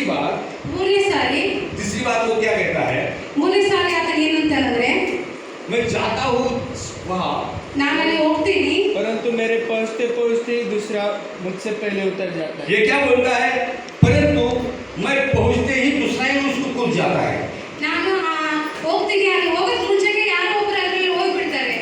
देखो पहली बात होता है मुझे उठा के लाने वाला कोई नहीं। ಆತನ ಮೊದಲೇ ಮಾತಿಗೆ ಹೇಳ್ತಾನಂದ್ರೆ ನನ್ನನ್ನು ಯಾರು ಎಬ್ಬಿಸ್ಕೊಂಡು ಹೋಗಿ ಅದರಲ್ಲಿ ಹಾಕಲು ಯಾರಿಲ್ಲ ಅಂತಂದ್ರೆ. और अभी कहता है मैं जाता हूँ लेकिन मेरे पहले दूसरा ही उतर जाता है। ಮತ್ತೆ ಇನ್ನೊಂದು ಸಾರಿ ಆತ ಹೇಳ್ತಾನೆ, ನಾನು ಹೋಗ್ತೀನಿ, ನಾನು ಹೋಗೋದಕ್ಕಿಂತ ಮುಂಚೆ ಯಾರೋ ಒಬ್ರು ಅದರಲ್ಲಿ ಇಳಿದು ಬಿಡ್ತಾರೆ. ये कितना झूठ बोलता है। ಇದನ್ನ ಎಷ್ಟು ಸುಳ್ಳು ಹೇಳ್ತಾ ಇದ್ದಾನೆ ಇಲ್ಲಿ. पहले बोलता है मुझे उठाने के लिए कोई नहीं, ಮೊದಲು ಹೇಳ್ತಾನೆ ನಾನು ಯಾರು ಎಬ್ಬಿಸಲಿಲ್ಲ ಅಂತಾಗಿ. और दूसरी बार बोलता मैं जाता हूँ। ಇನ್ನೊಂದು ಸಾರಿ ಹೇಳ್ತಾನೆ ನಾನು ಹೋಗ್ತಿದ್ದೇನೆ. अरे तू जाता है तो उधर ही रुकना, ನೀನು ಹೋಗ್ತೀಯ ಅಲ್ವಾ, ನೀನು ಅಲ್ಲೇ ಇರು. तू पीछे क्यों वापस आ रहा है? ನಾನು ಎಬ್ಬಿಸ್ತೀನಿ, ನೀನು ಹಿಂದೆಗಡೆ ಯಾಕೆ ಬರ್ತೀಯಾ? फिर स्पॉट पे लेके जाता है। ಮತ್ತೆ ಬಂದು ಅದೇ ಸ್ಥಳದಲ್ಲಿ ಬರ್ತಾರೆ. चलो दूसरा ही ठीक हो गया, ಇಲ್ಲಿ ಬಿಡು, ಯಾರೋ ಒಬ್ಬರು ಶಬ್ದಕ್ಕೆ ಬಂದಿದ್ರು. वापस पीछे आता है, ಮತ್ತೆ ವಾಪಸ್ ಹಿಂದೆಗಡೆ ಬರೋದು, वापस एक और पर बैठ जाता है। ಮತ್ತೆ ಬಂದು ಮಂಚದ ಮೇಲೆ ಕೂತ್ಕೊಳ್ಳೋದು, हाँ ಆರಾಮ್ ಮಾಡೋದು. है ऐसा बैठता है। ಅದೇ ರೀತಿ ಕೂತ್ಕೊಳ್ತಾರೆ. फिर दूसरा बार जाता है, ಮತ್ತೆ ಎರಡನೇ ಸಾರಿ ಹೋಗ್ತಾನೆ, वो देखता है ನೋಡ್ತಾನೆ पानी हिल गया, ನೀರು ಅಲುಗಾಡ್ತಾ ಇದೆ, चलो मैं ऐसा जाऊंगा। ನಾನು ಎಲ್ಲಿಗೆ ಹೋಗ್ತೀನಿ? अरे दूसरा का है क्या? चलो वापस, ಅಯ್ಯೋ, ಮತ್ತೆ ಬೇರೆ ರಿಪೀಟ್ ಬರೋದು. वापस तीसरा जाता है, ಮತ್ತೆ ಬೇರೆ ರಿಪೀಟ್ ಮತ್ತೆ ಹೋಗ್ತಾರೆ. लंगड़ा ऐसा करके जाता है उधर, ಕುಂಟ ಹೋಗ್ತಾನೆ. ये उठता है, ಮತ್ತೆ ಎದ್ದೇಳ್ತಾನೆ. लंगड़े तू जाना है क्या? ಏ ಕುಂಟ ನೀನು ಹೋಗ್ತೀಯಾ? रुक मैं भी जाता हूँ। ನಿಂದ್ರೆ ನಾನು ಹೋಗ್ತೀನಿ. वो लंगड़ा कूद जाता है, ಕುಂಟನ ಅದಕ್ಕೆ ಹಿಡಿತಾನೆ. वो ठीक हो जाता है, ಆತ ಸುಸ್ತಾಗಿ ಹೋಗ್ತಾನೆ, वो भी निकल जाता है, ಆತನು ಹೋಗ್ತಾನೆ. ये वापस पीछे आता है, ಮತ್ತೆ ಹಿಂದ್ಗಡೆ ಬರ್ತಾನೆ, वापस इधर बैठता है। ಮತ್ತೆ ಕೊಡ್ತಾನೆ. दूसरा एक आंधा आता है, ಮತ್ತೆ वहाँ रनिंग करता है, ಮತ್ತೆ ನೋಡ್ತಾನೆ ऐसे चलता है। ಹತ್ತಿರ ಐತೆ ಕಣ್ಣಿರೋದು ನೋಡ್ತಾ ನಡೀತಾನೆ. आधे लोग आवाज बराबर सुनते हैं। ಕಣ್ಣಿರೋದು ಸೌಂಡ್ ಅನ್ನ ಅಂದ್ರೆ ಬೇಗನೆ ಕೇಳ್ತಾರೆ. वो पानी ऐसा आवाज आ रहा है, ನೀರು ಹೋಗ್ತಾ ಇರೋದನ್ನ ಅದನ್ನ ಕೇಳ್ತಾ ಇದ್ದಾನೆ. ये आधा बराबर जाता है, ಕಣ್ಣಿರೋದನ್ನ ಕರೆಕ್ಟ್ ಆಗಿ ಆ ನೀರು ಶಬ್ದವನ್ನು ಕೇಳಿ ಅದಕ್ಕೆ ಹೋಗ್ತಾನೆ. ऐसा कूद के ठीक हो ಅದನ್ನ जाता है। ಅದನ್ನು ಮುಳುಗ್ತಾನೆ. और वो देखता है, मुझे दिखने लगा, ಅದನ್ನ ನೋಡ್ತಾ ನಾನು ನೋಡ್ತಾ ಇದ್ದೇನೆ. वापिस वो नाच के जाता है। ಆತನ ಕುಡ್ಕಂತ ನನಗೆ ದೃಷ್ಟಿ ಬಂದ ಮುಂದಾಗಿ ಕುಡ್ಕಂತ ಹೊರಗಡೆ ಹೋಗ್ತಾನೆ. और ये आता है इधर से, ಮತ್ತೆ ಆತ ನೀರಿಂದ ಬರ್ತಾನೆ. वो देखता है, ಮತ್ತೆ ಅಲ್ಲಿ ನೋಡ್ತಾನೆ. तू ठीक हो गया? ನೀನು ಸ್ವಸ್ಥತೆ ಹೊಂದಿದ್ಯಾ? वो बोलता हाँ मैं ठीक हुआ, ಹಾ ನಾನು ಸ್ವಸ್ಥತೆ ಹೊಂದಿದೆ. मैं ऐसा ऐसा करके गया। ನಾನು ಈ ರೀತಿಯಾಗಿ ಹೋದೆ. वो वापिस जाता है, ಮತ್ತೆ ನಾನು ವಾಪಸ್ ಆತ ಮತ್ತೆ ರಿಪೀಟ್ ಆಗಿ ಮತ್ತೆ ವಾಪಸ್ ಹೋಗ್ತಾನೆ. फिर बोलता है ಮತ್ತೆ ಹೇಳ್ತಾನೆ तू आंधी को ठीक किया, ನೀನು ಕುರುಡನಿಗೆ ಸ್ವಸ್ಥ ಮಾಡಿದೆ, तू लंगड़े को भी ठीक किया, ಕುಂಟನಿಗೆ ಸ್ವಸ್ಥ ಮಾಡಿದೆ, तू पैरालिसिस को भी ठीक किया, ನೀನು ಭಾಷೆ ರೋಗಿಯನ್ನು ಕೂಡ ಸ್ವಸ್ಥ ಮಾಡಿದೆ. तो मुझे नहीं ठीक किया। ನನಗೆ ಯಾಕೆ ನೀನು ಸ್ವಸ್ಥತೆ ಮಾಡಲಿಲ್ಲ?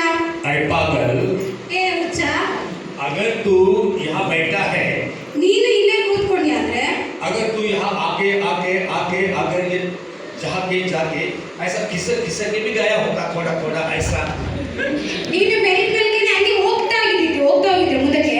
एक एक ठीक होके गया, ಯಾವ ರೀತಿಯಾಗಿ ಅವ್ರು ಒಬ್ಬೊಬ್ಬರಾಗಿ ಸ್ವಸ್ಥ ಹೊಂದಿದ್ರು, सब चले गए। ಎಲ್ಲರೂ ಹೋದ್ರು.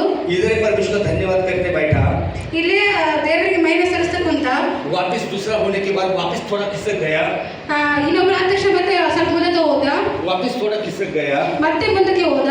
और इधर पानी है, ಅಲ್ಲಿ ನೀರಿದೆ. और पानी के बाद ಆ ನೀರಿನ ಬಳಿ पानी उबल रहा है, ನೀರು ಹೋಗ್ತಾ ಇದೆ, पानी उबल गया है, ನೀರು ಹೋಗ್ತಾ ಇದೆ. और ऐसा कोने पे बैठा है, ಆತನ ಒಂದು ಮೂಲೆಯಲ್ಲಿ ಕೂತ್ಕೊಂಡಿದ್ದಾನೆ. जैसे इधर पानी है, ಅಲ್ಲಿ पानी है, ಇಲ್ಲಿ ನೀರಿದೆ. और यहाँ मैं कचड़े में खड़ा हूँ, ಆ ನೀರಿನ ಸಮೀಪದಲ್ಲಿ ಕುಳಿತುಕೊಂಡಿದ್ದಾರೆ. और इधर मैं बैठा हूँ, ಆತರು ಇಲ್ಲಿ ಅವರು ಕುಳಿತುಕೊಂಡಿದ್ದಾರೆ. थोड़ा थोड़ा खिसक के यहाँ आया बैठा हूँ, ಹಾಗೆ ಸರಿತಾ ಮುಂದೆ ಬಂದಿದ್ದಾನೆ ಅಲ್ಲಿ ಕೊಳದ ಬಳಿ. बाकी के दूसरे लड़के आ गए, ಎಲ್ಲರೂ ಬೇರೆಯವರು ಕೂಡ ಎಲ್ಲರೂ ಬರ್ತಾ ಇದ್ದಾರೆ. उधर से आंधे आ रहे हैं, ಈ ಕಡೆಯಿಂದ ಕಣ್ಣಿರೋದವರು ಬರ್ತಾ ಇದ್ದಾರೆ, उधर से पैरालिसिस वाले आए हैं, ಆ ಕಡೆಯಿಂದ ಪಾರ್ಶ್ವ ರೋಗಿಗಳು ಬರ್ತಾ ಇದ್ದಾರೆ. उसके ऐसा मुँह ऐसा टेढ़ा वाला आए हैं, ಕಡೆ ಬೇಕಾದ್ರೆ ಕೈ ಕಾಲರು ಬಂದಿದ್ದಾರೆ. कोई दांत दर्द वाला भी आया है, ಕೆಲವೊಂದು ಅಲ್ಲಿ ನೋವಿದ್ದರು ಕೂಡ ಬಂದಿದ್ದಾರೆ. कमर का दर्द वाला भी आया है, ಬೇಗ ನೋವಿದ್ದರು ಕೂಡ ಬಂದಿದ್ದಾರೆ. वो सब आ रहे हैं, ಎಲ್ಲರೂ ಕೂಡ ಅಲ್ಲಿ ಬಂದಿದ್ದಾರೆ. और पानी झिल रहा है, ಅಲ್ಲಿ ನೀರು ಹೋಗ್ತಾ ಇದೆ. और खाली ऐसा जो बैठा है, ಅದನ್ನೆಲ್ಲ ಕುಳಿತುಕೊಂಡಿದ್ದ ನೋಡ್ತಾ और ऐसा करके पानी हिलने के बाद ಆ ರೀತಿಯಾಗಿ ನೀರು ಅಲ್ಲಿ ಹೋಗ್ತಾ ಇರುವಾಗ अगर ऐसा भी गिर जाता था, ಆತನ ಆ ರೀತಿಯಾಗಿ ಎದುರಿದ್ರೆ वो ठीक होता था। ಆತನ ಸ್ವಸ್ಥತೆ ಉಂಟಾಯಿತು. हालेलुया। ಅಲ್ಲೆಲ್ಲೂಯಾ. लेकिन उसने अपने सारे दिन बर्बाद कर दिए। ಆತನು ಏನ್ ಮಾಡಿದ್ರೆ ಆ ರೀತಿಯಾಗಿ ಮಾಡದೆ ತನ್ನ ದಿನಗಳ ಸಮಯವನ್ನ ವ್ಯರ್ಥವಾಗಿ ಕಳೆದು ಹೋದ. इसीलिए हमने थोड़ा थोड़ा प्रभु की ओर बढ़ना चाहिए। ಅದೇ ರೀತಿ ಅದಕ್ಕೋಸ್ಕರ ನಾವು ಕೂಡ ದೇವರ ಸೇವಕರಲ್ಲಿ ಸ್ವಲ್ಪ ಸ್ವಲ್ಪ ರೀತಿಯಾಗಿ ಅದನ್ನೆಲ್ಲ ನಾವು ಅರ್ಥಕೊಳ್ಬೇಕು, ಬೆಳಿತಾ ಹೋಗ್ಬೇಕು. आशीष के लिए धीरे धीरे आगे जाना चाहिए। ಆಶೀರ್ವಾದಕ್ಕೋಸ್ಕರ ನಾವು ದೀರ್ಘವಾಗಿ ಅಂತರ ಹೋಗ್ಬೇಕು. जब हम प्रभु में आते हैं, ನಾವು ಯಾವಾಗ ದೇವರಲ್ಲಿ ಬರ್ತೀವೋ कभी भी हमें पीछे वापस नहीं जाना है। ಯಾವ ಸಮಯದಲ್ಲಿ ಕೂಡ ನಾವು ಹಿಂದಕ್ಕೆ ಹೋಗಬಾರದು. जैसा ये 38 साल वाला इंसान वहाँ जाके ಯಾವ ರೀತಿಯಾಗಿ ಆ 38 ವರ್ಷದ ರೋಗಿ ಅಲ್ಲಿ ಹೋಗಿ ಕೂತ್ಕೊಂಡ, तो परमेश्वर की ये इच्छा होती है। ದೇವರ ಇಚ್ಛೆ ಇದಾಗಿರ್ತದೆ. तो इस वक्त यीशु मसीह ने उसे कहा, ಆ ಸಮಯದಲ್ಲಿ ಯೇಸು ಸ್ವಾಮಿ ಆತನಿಗೆ ಹೇಳ್ತಾನೆ, उठ अपनी खाट उठा हाँ, और चल फिर। उस वक्त यीशु मसीह ने उसे कहा, उठ पागल उठ, इतने दिन बर्बाद किया तूने, ಏ ಹುಚ್ಚ, ಎಷ್ಟು ದಿನಗಳ ಕಾಲ ಸಮಯ ನೀನು ವ್ಯರ್ಥ ಮಾಡಿದ್ಯಾ. थोड़ा ऐसा ऐसा करके कितना तो ठीक होता था। ಇದ್ರೆ ಸ್ವಲ್ಪ ಹೀಗೆ ಮಾಡ್ತಾ ಹೋಗಿದ್ರೆ ನೀವು ಅಲ್ಲಿ ಆರಾಮೇ ಬಿಡ್ತಿದ್ದೆ. वापिस जाके खाट पर सो के बैठा, ಮತ್ತೆ ನೀವು ಹಿಂದಿರುಗಿ ಬಂದು ನೀನು ಅದ್ರ ಮೇಲೆ ಮಲಗ್ತೆ. क्योंकि कोई आएगा मुझे खाना खिलाएगा, ಯಾರಾದ್ರೂ ಬಂದು ನನ್ನ ಊಟಕ್ಕೆ ಹಾಕ್ತಾರ ಅಂತಾಗಿ, कोई आएगा मेरे पैर दबाएगा, ಯಾರಾದ್ರೂ ಬಂದು ನನ್ನ ಕಾರಲ್ಲಿ ಹೋಗ್ತಾರ ಅಂತಾಗಿ. दूसरे की ओर डिपेंड रहते हैं लोग। ಇನ್ನೊಬ್ಬರ ಮೇಲೆ ಅದನ್ನ ಹಾಕೊಂಡಿದ್ದ. क्योंकि परमेश्वर के ओर ऐसा जाते नहीं, ನಾವು ನಮ್ಮ ಮುಖಾಂತರ ದೇವರ ಸಮ್ಮುಖದಲ್ಲಿ ಹೋಗಲ್ಲ. और हमारे जीवन में ये चीज होना चाहिए। ಈ ರೀತಿಯಾಗಿ ನಮ್ಮ ಜೀವಿತದಲ್ಲಿ ಆಗ್ಬೇಕು. इसलिए वो 38 वर्षों वाला लोगों से सब बनो मत, ಆ 38 ವರ್ಷದ ರೋಗಿ ಯಾವ ರೀತಿಯಾಗಿ ನಾವು ಆ ರೀತಿ ಆಗಿರ್ಬಾರ್ದು. प्रभु में बढ़ते रहो। ದೇವರಲ್ಲಿ ನಾವು ಬೆಳ್ತಾ ಹೋಗ್ಬೇಕು. फिर यीशु मसीह उसको आए, ಯೇಸು ಸ್ವಾಮಿ ಅಲ್ಲಿ ಬಂದ್ರು. और उसको कहा कि क्या तू ठीक होना चाहता है? ಆತನಲ್ಲಿ ಹೇಳಿದ ಏನ್ ನೀನು ಸ್ವಸ್ಥವಾಗಿ ಇಷ್ಟಪಡ್ತೀಯಾ? उसने झूठ जवाब दिया, ಆತನು ಸುಳ್ಳು ಹೇಳ್ತಾರೆ ಅಲ್ಲಿ. मुझे उठाने के लिए कोई नहीं। ನನ್ನನ್ನು ಯಾರು ಎತ್ತು ಆಗುವುದಕ್ಕೋಸ್ಕರ ಅಲ್ಲಿಲ್ಲ. लेकिन वो जाता है, ಆತನಲ್ಲಿ ಹೋಗ್ತಾ ಇದ್ದಾನೆ. ये बाद में बताता है। ಆದರೆ ಆಮೇಲೆ ಹೇಳ್ತಾನೆ ಅದನ್ನು. यानी वो खुद परमेश्वर से झूठ बोलता है। ಆತನು ಸ್ವತಃ ತಾನೇ ದೇವರಿಗೆ ಸುಳ್ಳು ಹೇಳ್ತಾನೆ. परमेश्वर को झूठ पसंद नहीं। ದೇವರಿಗೆ ಸುಳ್ಳು ಇಷ್ಟ ಇಲ್ಲ. 38 वाला ये जो बीमार पंगु मनुष्य था, ಈ 38 ವರ್ಷದ ಒಬ್ಬ ರೋಗಿ ಇದ್ದ. परमेश्वर को उसको दया है। ದೇವರ ಅದರ ಮೇಲೆ ದಯೆ ಬಂತಂತ ದೇವರಿಗೆ. वो जो तालाब है उसका नाम है बेतसदा। ಯಾವುದೇ ಕೊಳವಿದೆ ಅದ ಬೆತೆಸ್ದ ಕೊಳ ಎಂಬುದಾಗಿ. और बेतसदा इसका हिब्रू अर्थ होता है दया। ಬೆತೆಸ್ದದ ಅರ್ಥ ಇದು ಇಬ್ರಿಯ ಭಾಷೆಯಲ್ಲಿ ನೋಡಬೇಕಂದ್ರೆ ಅದರ ಅರ್ಥ ದಯೆ ಆಗಿದೆ ಅಂತ. बेतसदा का अर्थ होता है दया। ಬೆತ್ಸದ ಅರ್ಥದ ದಯೆ ಆಗಿದೆ ಅಂತೆ. उस दिन पानी हिला नहीं, ಆ ದಿನ ನೀರು ಅಲ್ಲಿ ಉಗುಲಾಗಿ ಉಗ್ತಿರ್ಲಿಲ್ಲ. लेकिन दया करने वाला वहाँ उपस्थित था। ಆದರೆ ಅಲ್ಲಿ ದಯೆ ಮಾಡುವಂತ ದೇವರಲ್ಲಿ ಆ ಸ್ಥಳದಲ್ಲಿ ಇದ್ದರು. और ये यीशु मसीह था। ಆತನೇ ಯೇಸು ಸ್ವಾಮಿ ಆಗಿದ್ದಾನೆ. और यीशु मसीह दया का सागर है। ಯೇಸು ಸ್ವಾಮಿ ದಯಾಮಯನಾಗಿದ್ದಾನೆ. और वो गाना भी बहुत अच्छा है। ಒಂದು ಹಾಡಿದ್ರೆ ಚೆನ್ನಾಗಿದೆ ತುಂಬಾ. तू प्यार का सागर, सागर दया का तू है, तू प्यार का सागर, सागर दया का तू है। तेरे प्यार के सागर में हम तैरना चाहते हैं, तेरे प्यार के सागर में हम तैरना चाहते हैं। तू प्यार का सागर, सागर दया का ही है।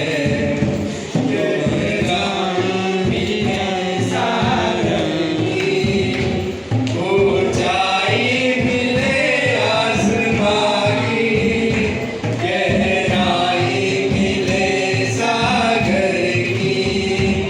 ऊंचाई मिले आसमां की, पर कोई ना बना पाएगा गहराई तेरे प्यार की।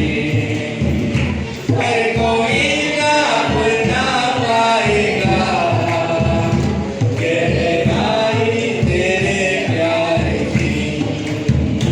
तू प्यार का सागर, सागर दया का तू है। तू प्यार का सागर, सागर दया का परमेश्वर होने पर भी तू मानव रूप धारण किया। प्रभु तेरे इसी प्यार ने हमको दीवाना बनाया। प्रभु तेरे इसी प्यार ने हमको दीवाना बनाया। तू प्यार का सागर, सागर दया का तू है। तू प्यार का सागर है। और वो दया ದಯಾ और उसका अर्थ है बेतसदा। ಅದರ ಅರ್ಥ ಬೆತ್ಸದ ಆಗಿದೆ. और लोग वो बेतसदा में जाके चंगे होते थे, ಅಲ್ಲಿ ಜನರು ಬೆತೆಸ್ದ ಕೊಳದಲ್ಲಿ ಹೋಗಿ ಸ್ವತಂತ್ರ ಹೊಂದ್ಕೊಳ್ತಾ ಇದ್ರು. लेकिन यहाँ ಸ್ವತಂತ್ರ ಕೊಡುವಂತ ದೇವರು ಯೇಸು ಸ್ವಾಮಿ ಅಲ್ಲಿ ಬಂದಿದ್ದಾನೆ. और यीशु मसीह ने उससे कहा उठ, अपनी खटिया उठा के चल फिर। ಅಲ್ಲಿ ಯೇಸು ಸ್ವಾಮಿ ಹೇಳ್ತಾನೆ ಎದ್ದು ನಿಂತು ನಿನ್ನ ಹಾಸಿಗೆಯನ್ನು ಹೊತ್ತುಕೊಂಡು ನಡೆ ಎಂಬುದಾಗಿ. और उसने वो खटिया को उठाया और वो चलने लगा। ಆತನು ಆ ಹಾಸಿಗೆಯನ್ನು ಹೊತ್ತುಕೊಂಡು ಆತನು ನಡ್ತಾ ಹೋದ. और परमेश्वर ने उसको ठीक किया। ಅಲ್ಲಿ ದೇವರು ಆತನಿಗೆ ಸ್ವಸ್ಥತೆಯನ್ನು ಕೊಟ್ಟರು. यीशु मसीह ने उसको जी उठा उठाया ಯೇಸು ಸ್ವಾಮಿ ಅದನ್ನ ಎಬ್ಬಿಸಿದ್ರು, ಜೀವದಿಂದ ಎಬ್ಬಿಸಿದ್ರು. और भजन संहिता में लिखा है ಕೀರ್ತನೆಗಳಲ್ಲಿ ಬರೆಯಲ್ಪಟ್ಟಿದೆ, वो तेरे सारे रोगों को चंगा करता है, ಆತನು ಎಲ್ಲರನ್ನೂ ಸ್ವಸ್ಥಪಡಿಸುವಂತ ದೇವರಾಗಿದ್ದಾನೆ. वो तेरे सारे पाप को क्षमा करता है। ಆತನು ನಿನ್ನ ಎಲ್ಲಾ ಪಾಪಗಳನ್ನು ಕ್ಷಮಿಸುವಂತ ये ದೇವರಾಗಿದ್ದಾನೆ. खाट उठाना यानी क्या होता है? ಈ ಹಾಸಿಗೆ ಒತ್ತುಕೊಳ್ಳೋದು ಅರ್ಥ ಏನೆಂಬುದಂದ್ರೆ, ये खटिया को कितना पहिए रहते हैं? ಆ ಮಂಚಕ್ಕೆ ಎಷ್ಟು ಕಾಲುಗಳು ಇರ್ತವೆ? 4 रहते हैं। ಇರ್ತವೆ. वो खटिया पे सो गया था, ಆತನು ಮಂಚದ ಮೇಲೆ ಮಲಗಿಕೊಂಡಿದ್ದ, वो मरने वाला था, ಆತನು ಸಾಯ್ತಾ ಇದ್ದ. और कोई भी इंसान को 4 पहियों पर लेटा दिया जाता है, ಯಾವುದೇ ಆರೋಗ್ಯ ವ್ಯಕ್ತಿಗೆ 4 ಮಂಚಗಳ ಮೇಲೆ ಮಲಗಿಸ್ತಿದ್ರು. और कोई मर गया ಯಾರಾದ್ರೂ ತೀರ್ಕೊಂಡ್ರೆ, ಸತ್ತೋದ್ರೆ, तो उसको कितने लोग लेके जाते हैं? ಆತನಿಗೆ ಎಷ್ಟು ಜನ ತೆಗೆದುಕೊಂಡು ಹೋಗ್ತಾರೆ? कितने? यहाँ कितने लोग लेके जाते हैं? 4 ही लेके जाते हैं।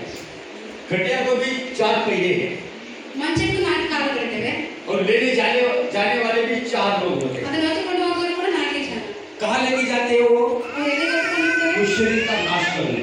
ಆ ದೇಹವನ್ನು ನಾಶ ಮಾಡೋದಕ್ಕೋಸ್ಕರ. एक तो उसको गाड़ा जाता है ಆತನನ್ನ ಮಣ್ಣಿನಲ್ಲಿ ಉಣಲ್ಪಡ್ತದೆ. या किसी को जलाया जाता है, ಯಾರಿಗಾಗಿಲ್ಲ ಅಂದ್ರೆ ಸುಡ್ತಾರೆ. फिर वो शरीर का क्या हो जाता है? ಆ ಶರೀರದ ಏನಾಗ್ತದೆ?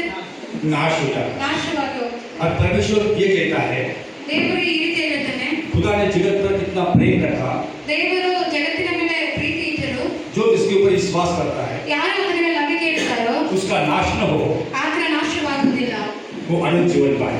ಅವರು ಅನಂತ ಜೀವವನ್ನು ನಿತ್ಯ ಜೀವನ ಹೊಂದಿಕೊಳ್ಳಲು ಏಕಪದಾಗಿ. परमेश्वर नहीं चाहता किसी का नाश हो जाए। ದೇವರು ಯಾರು ದೇವರು ಇಷ್ಟಪಡಲ್ಲ ಯಾರು ಸಾಯ್ಬೇಕೆಂಬುದಾಗಿ. नाश करने वाले 4 लोग हमें लेके जाते हैं, ನಾಶ ಮಾಡೋದಕ್ಕೋಸ್ಕರ 4 ಜನರನ್ನು ಹೊತ್ತುಕೊಂಡು ಹೋಗ್ತಾರೆ. और ये आदमी को ही 4 पहियों पर की घाट पर सुलाया था। ಈ ವ್ಯಕ್ತಿ ಕೂಡ 4 ಕಾಲುಗಳಿಂದ ಮಂಚದ ಮೇಲೆ ಮಲಗಿಸಲ್ಪಟ್ಟಿತ್ತು. वो 4 लोग वो नाश करने लेके जाते हैं, ಆ 4 ಜನ ಆ ವ್ಯಕ್ತಿನ ನಾಶ ಮಾಡೋದಕ್ಕೋಸ್ಕರ ತೆಗೆದುಕೊಂಡು ಹೋಗ್ತಾರೆ. मिट्टी में या लकड़ी में जलाने के, ಮಣ್ಣಲ್ಲಿ ಮುಚ್ಚೋದಕ್ಕೋಸ್ಕರ ಅಥವಾ ಅಂದ್ರೆ ಕಟ್ಟಿಗೆನ ಸುಡ್ತಾರೆ. और वो नाश करने वाले 4 लोग कौन है? ಆ ನಾಶ ಮಾಡುವಂತ 4 ಜನ ಯಾರಿದೆ? पहला है पाप। ಮೊದಲನೇದು ಪಾಪ. आदम ने पाप किया था, ಆದಾಮನು ಪಾಪ ಮಾಡಿದ್ದ. उसके बाद परमेश्वर ने उसको क्या दिया? ಅದಾದ ನಂತರ ದೇವರಾತನಿಗೆ ಏನು ಕೊಟ್ಟ? पाप होने के बाद परमेश्वर ने क्या दिया उसको? ಪಾಪ ಆದ ನಂತರ ದೇವರಾತನಿಗೆ ಏನು ಕೊಟ್ಟರು? श्राप दिया। ಶಾಪ ಕೊಟ್ಟರು.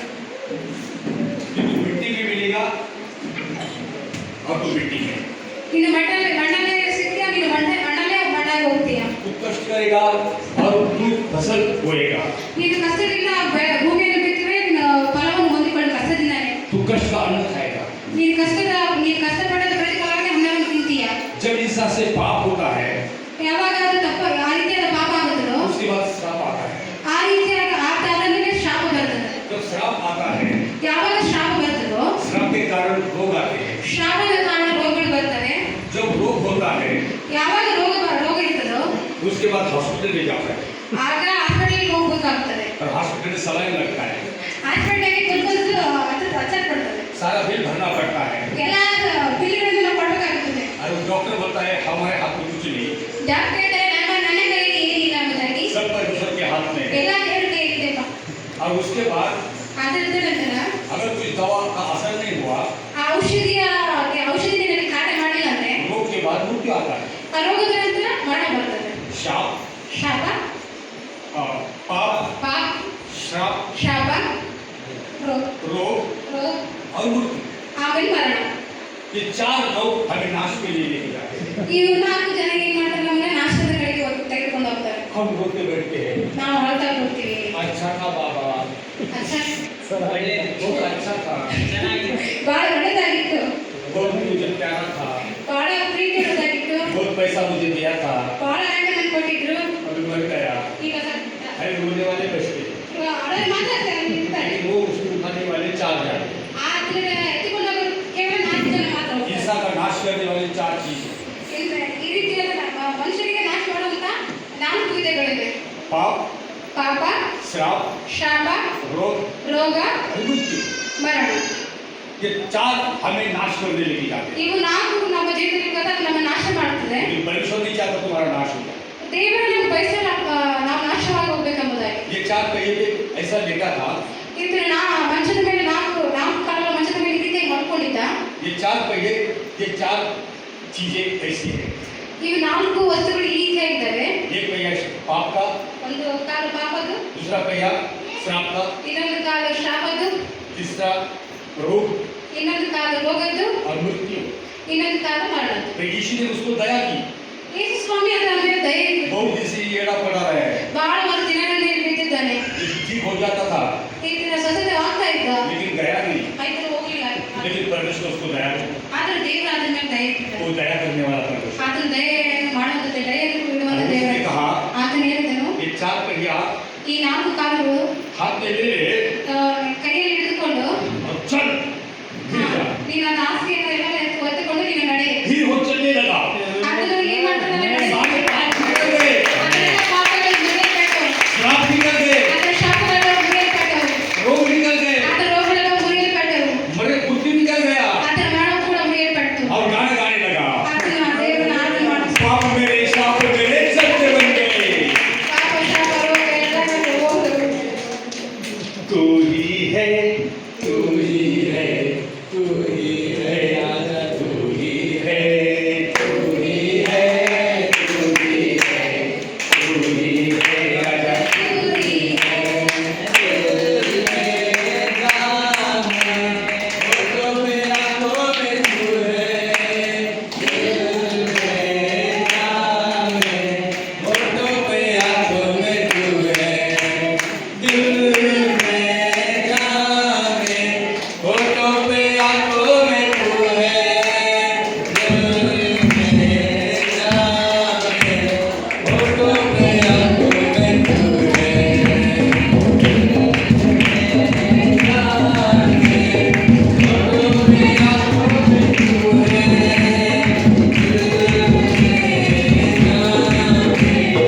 होठों पे आँखों में तू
रोग भी मिट गए और मृत्यु भी का उद्धार हो गया।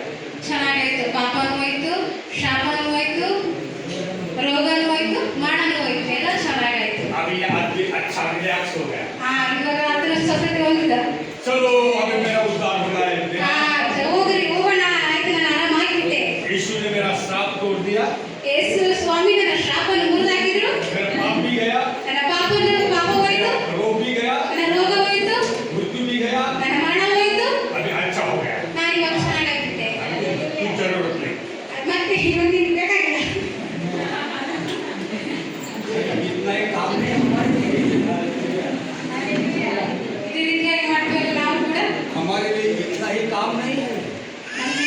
ಇಷ್ಟೇ ಕೆಲಸ ಇಲ್ಲ.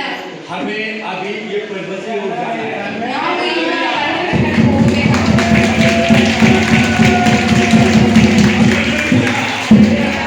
खाली उद्धार पाके खाली बैठना नहीं है, ಉದಾಹರಣೆ ಓದಿಕೊಂಡು ಇದೇ ನೆಕ್ಸ್ಟ್ ಮೇಲೆ ಕೂತ್ಕೊಳ್ಳೋದಲ್ಲ, हमें ऊपर तक जाना है। ನಾವು ಉನ್ನತವಾಗಿ ಹೋಗ್ಬೇಕಾಗಿದೆ. अभी यह बेतसदा में वो ठीक हो गया है।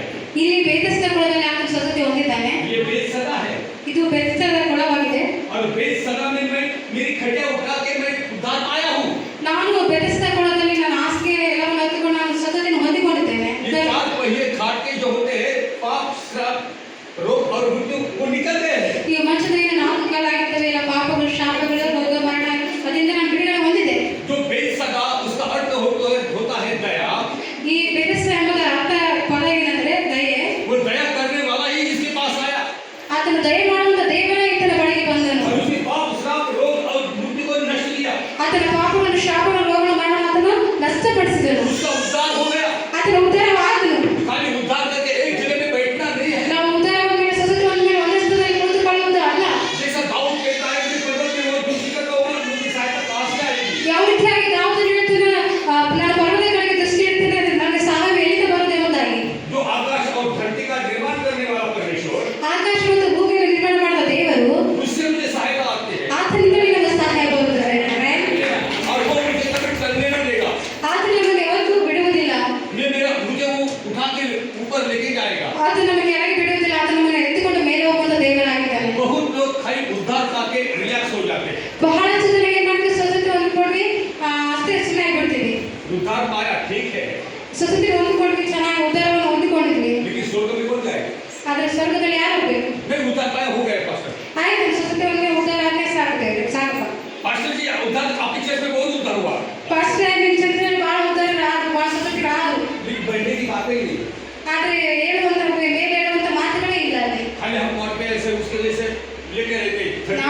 ನಾವು ಕೂಡ ಆ ವ್ಯಕ್ತಿ ಯಾವ ರೀತಿ ಮಾಡ್ಕೊಂಡಿದ್ದ ಅದೇ ರೀತಿ ನಾವು ಮಾಡ್ಕೊಂಡಿರ್ತೀವಿ. 13,830 साल दिन हम ऐसे ही निकल गए। 13,770 ವರ್ಷಗಳ ದಿನಗಳ ಕಾಲ ಆತನ ಅದೇ ರೀತಿಯ ಸಮಯ ವ್ಯರ್ಥ जाना नहीं व्यर्थ जाना नहीं। ವ್ಯರ್ಥ ಸಮಯ ನಾನು ಕಳಿಬಾರ್ದ್ರಿ. अब एक बात हो गया, ಅಲ್ಲಿ ಒಂದು ಮಾತಾಯ್ತು, अगर मेरा उद्धार हो गया ನನ್ನ ಉದ್ಧಾರ ಆಯ್ತಂದ್ರೆ तो मेरा दूसरा स्टेप कौन सा है। ನನ್ನ ಎರಡನೇ ಹಂತ ಏನಾಗಿದೆ? यहाँ बेतसदा है। ಇಲ್ಲಿ ಬೆತಸ್ತಾ ಇದೆ. बेतसदा से मैं उद्धार पाया हूँ, ಬೆತಸ್ತಾಗಳಲ್ಲಿ ನಾನು ಸ್ವಸ್ಥತೆ ಹೊಂದಿಕೊಂಡೆ, मैं दया पाया हूँ। ನಾನು ದೇವರ ದಯೆಯನ್ನು ಹೊಂದಿಕೊಂಡೆ. अब मुझे जाना है बेतफगे की तरफ। ನಾನು ಇವಾಗ ಹೋಗ್ಬೇಕು ಬೆತ್ಪಗ ಎಂಬ ಸ್ಥಳದಲ್ಲಿ ಕಡೆಗೆ. और ये जो चेयर है ये है बेतफगे। ಇದೊಂದು ಖುಷಿ ಏನಾಗಿದೆ ಅಂದ್ರೆ ಬೆತ್ಪಗ ಎಂಬ ಸ್ಥಳ ಎಂಬುದಾಗಿ ಅರ್ಥ ಮಾಡ್ಬೇಕು. बेतसदा में मेरा उद्धार हो गया है। ಬೆತಸ್ತ ಸ್ಥಳದಲ್ಲಿ ಪಟ್ಟಣದಲ್ಲಿ ನಾನು ಸ್ವಸ್ಥತೆ ಹೊಂದಿಕೊಂಡೆ. मैं नहा लिया हूँ। ನಾನು ಸ್ನಾನ ಮಾಡಿಕೊಂಡೆ. मैंने ये तालाब में नहा लिया हूँ, यानी यीशु मसीह ने मुझे नहलाया है। ಏನಂದ್ರೆ ನಾನು ಸ್ನಾನದ ಕೊಳದಲ್ಲಿ ಮುಳುಗಿದ್ದೀನಿ ಅನ್ನೋದಾಗಿ ಅರ್ಥ ಏನಂದ್ರೆ ದೇವರು ನನ್ನ ಸ್ವಸ್ಥತೆ ಪಡಿಸಿದ್ದಾನೆ ಅನ್ನೋದಾಗಿ ಅರ್ಥ. और बेतसदा के बाद आता है बेतफगे। ಬೆತಸ್ತ ಕೊಳ ಆದ ನಂತರ ಬರ್ತದೆ ಬೆತ್ಪಗ ಎಂಬ ಸ್ಥಳ. और इब्रानी में जो हिब्रू भाषा में बेतफगे का अर्थ होता है अंजीर। ಬೆತ್ಪಗೆ ಇಬ್ರಾಹಿಂ ಪದದಲ್ಲಿ ಬೆತ್ಪಗೆ ಎಂಬ ಸ್ಥಳದ ಅರ್ಥ ಏನಿರ್ತದೆ ಅಂದ್ರೆ ಇದು ಅಂಜೂರ ದ್ರಾಕ್ಷಿ ಎಂಬುದಾಗಿ ಅರ್ಥ. अंजीर का पेड़ जो इसको भूख लगा था वो पत्ते का फल रहता है, ಕೆಂಪಾಗಿ हಣ್ಣ ಇರ್ತವೆ मीठा रहता है ऐसा लपचिला।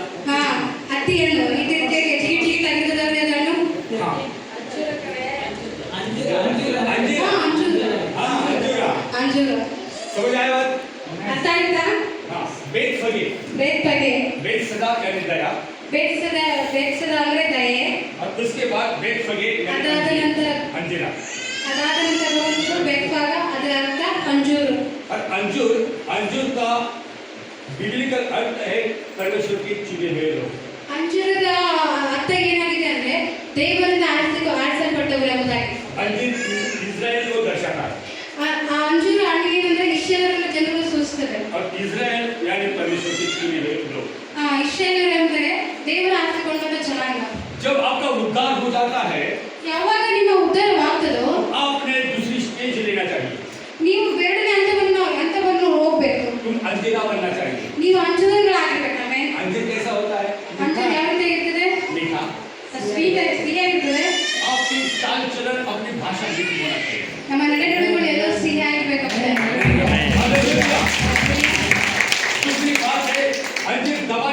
कैसा लगता है? ಎರಡನೇ ಮಾತು ಏನಂದ್ರೆ ಅಂಜೂರ ಹಣ್ಣನ್ನು ನಾವು ಒತ್ತುವಾಗ ಏನಾಗ್ತದೆ स्मूथ लगता है।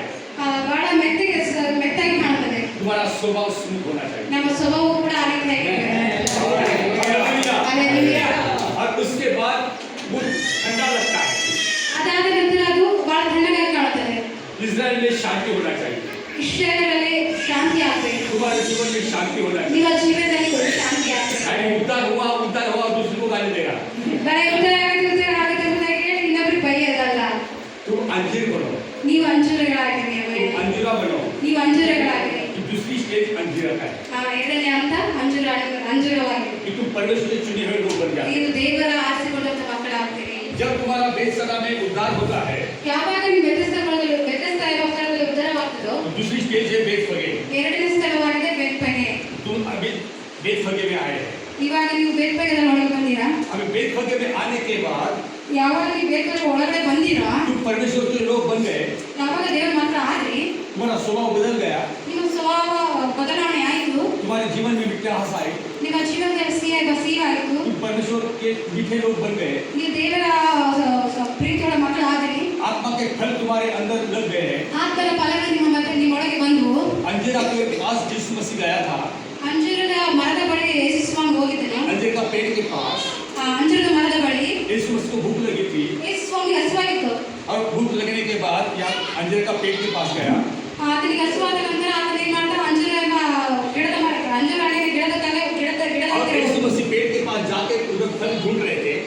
ಆತನು ಆ ಗಿಡದ ಹತ್ತಿರ ಹೋಗಿ ಅದರಲ್ಲಿ ಫಲಗಳು ಇದಾವೆ ಎಂಬುದಾಗಿ ಆತನು ಹುಡುಕ್ತಾ ಇದ್ದ. उसकी सारी पत्तियां ऐसा उठा के देख रहा है यीशु मसीह। ಅಲ್ಲಿರೋದೆಲ್ಲ ಆ ಎಲೆಗಳನ್ನು ನೋಡಿ ಎತ್ತಿ ದೇವರು ನೋಡ್ತಾ ಇದ್ದಾನೆ. लेकिन उसको फल नहीं था ಅದರಲ್ಲಿ ಫಲಗಳು ಸಿಗ್ತಾ ಇಲ್ಲ ದೇವರಿಗೆ. और फल नहीं था उसके कारण उसको उसने श्राप दे दिया।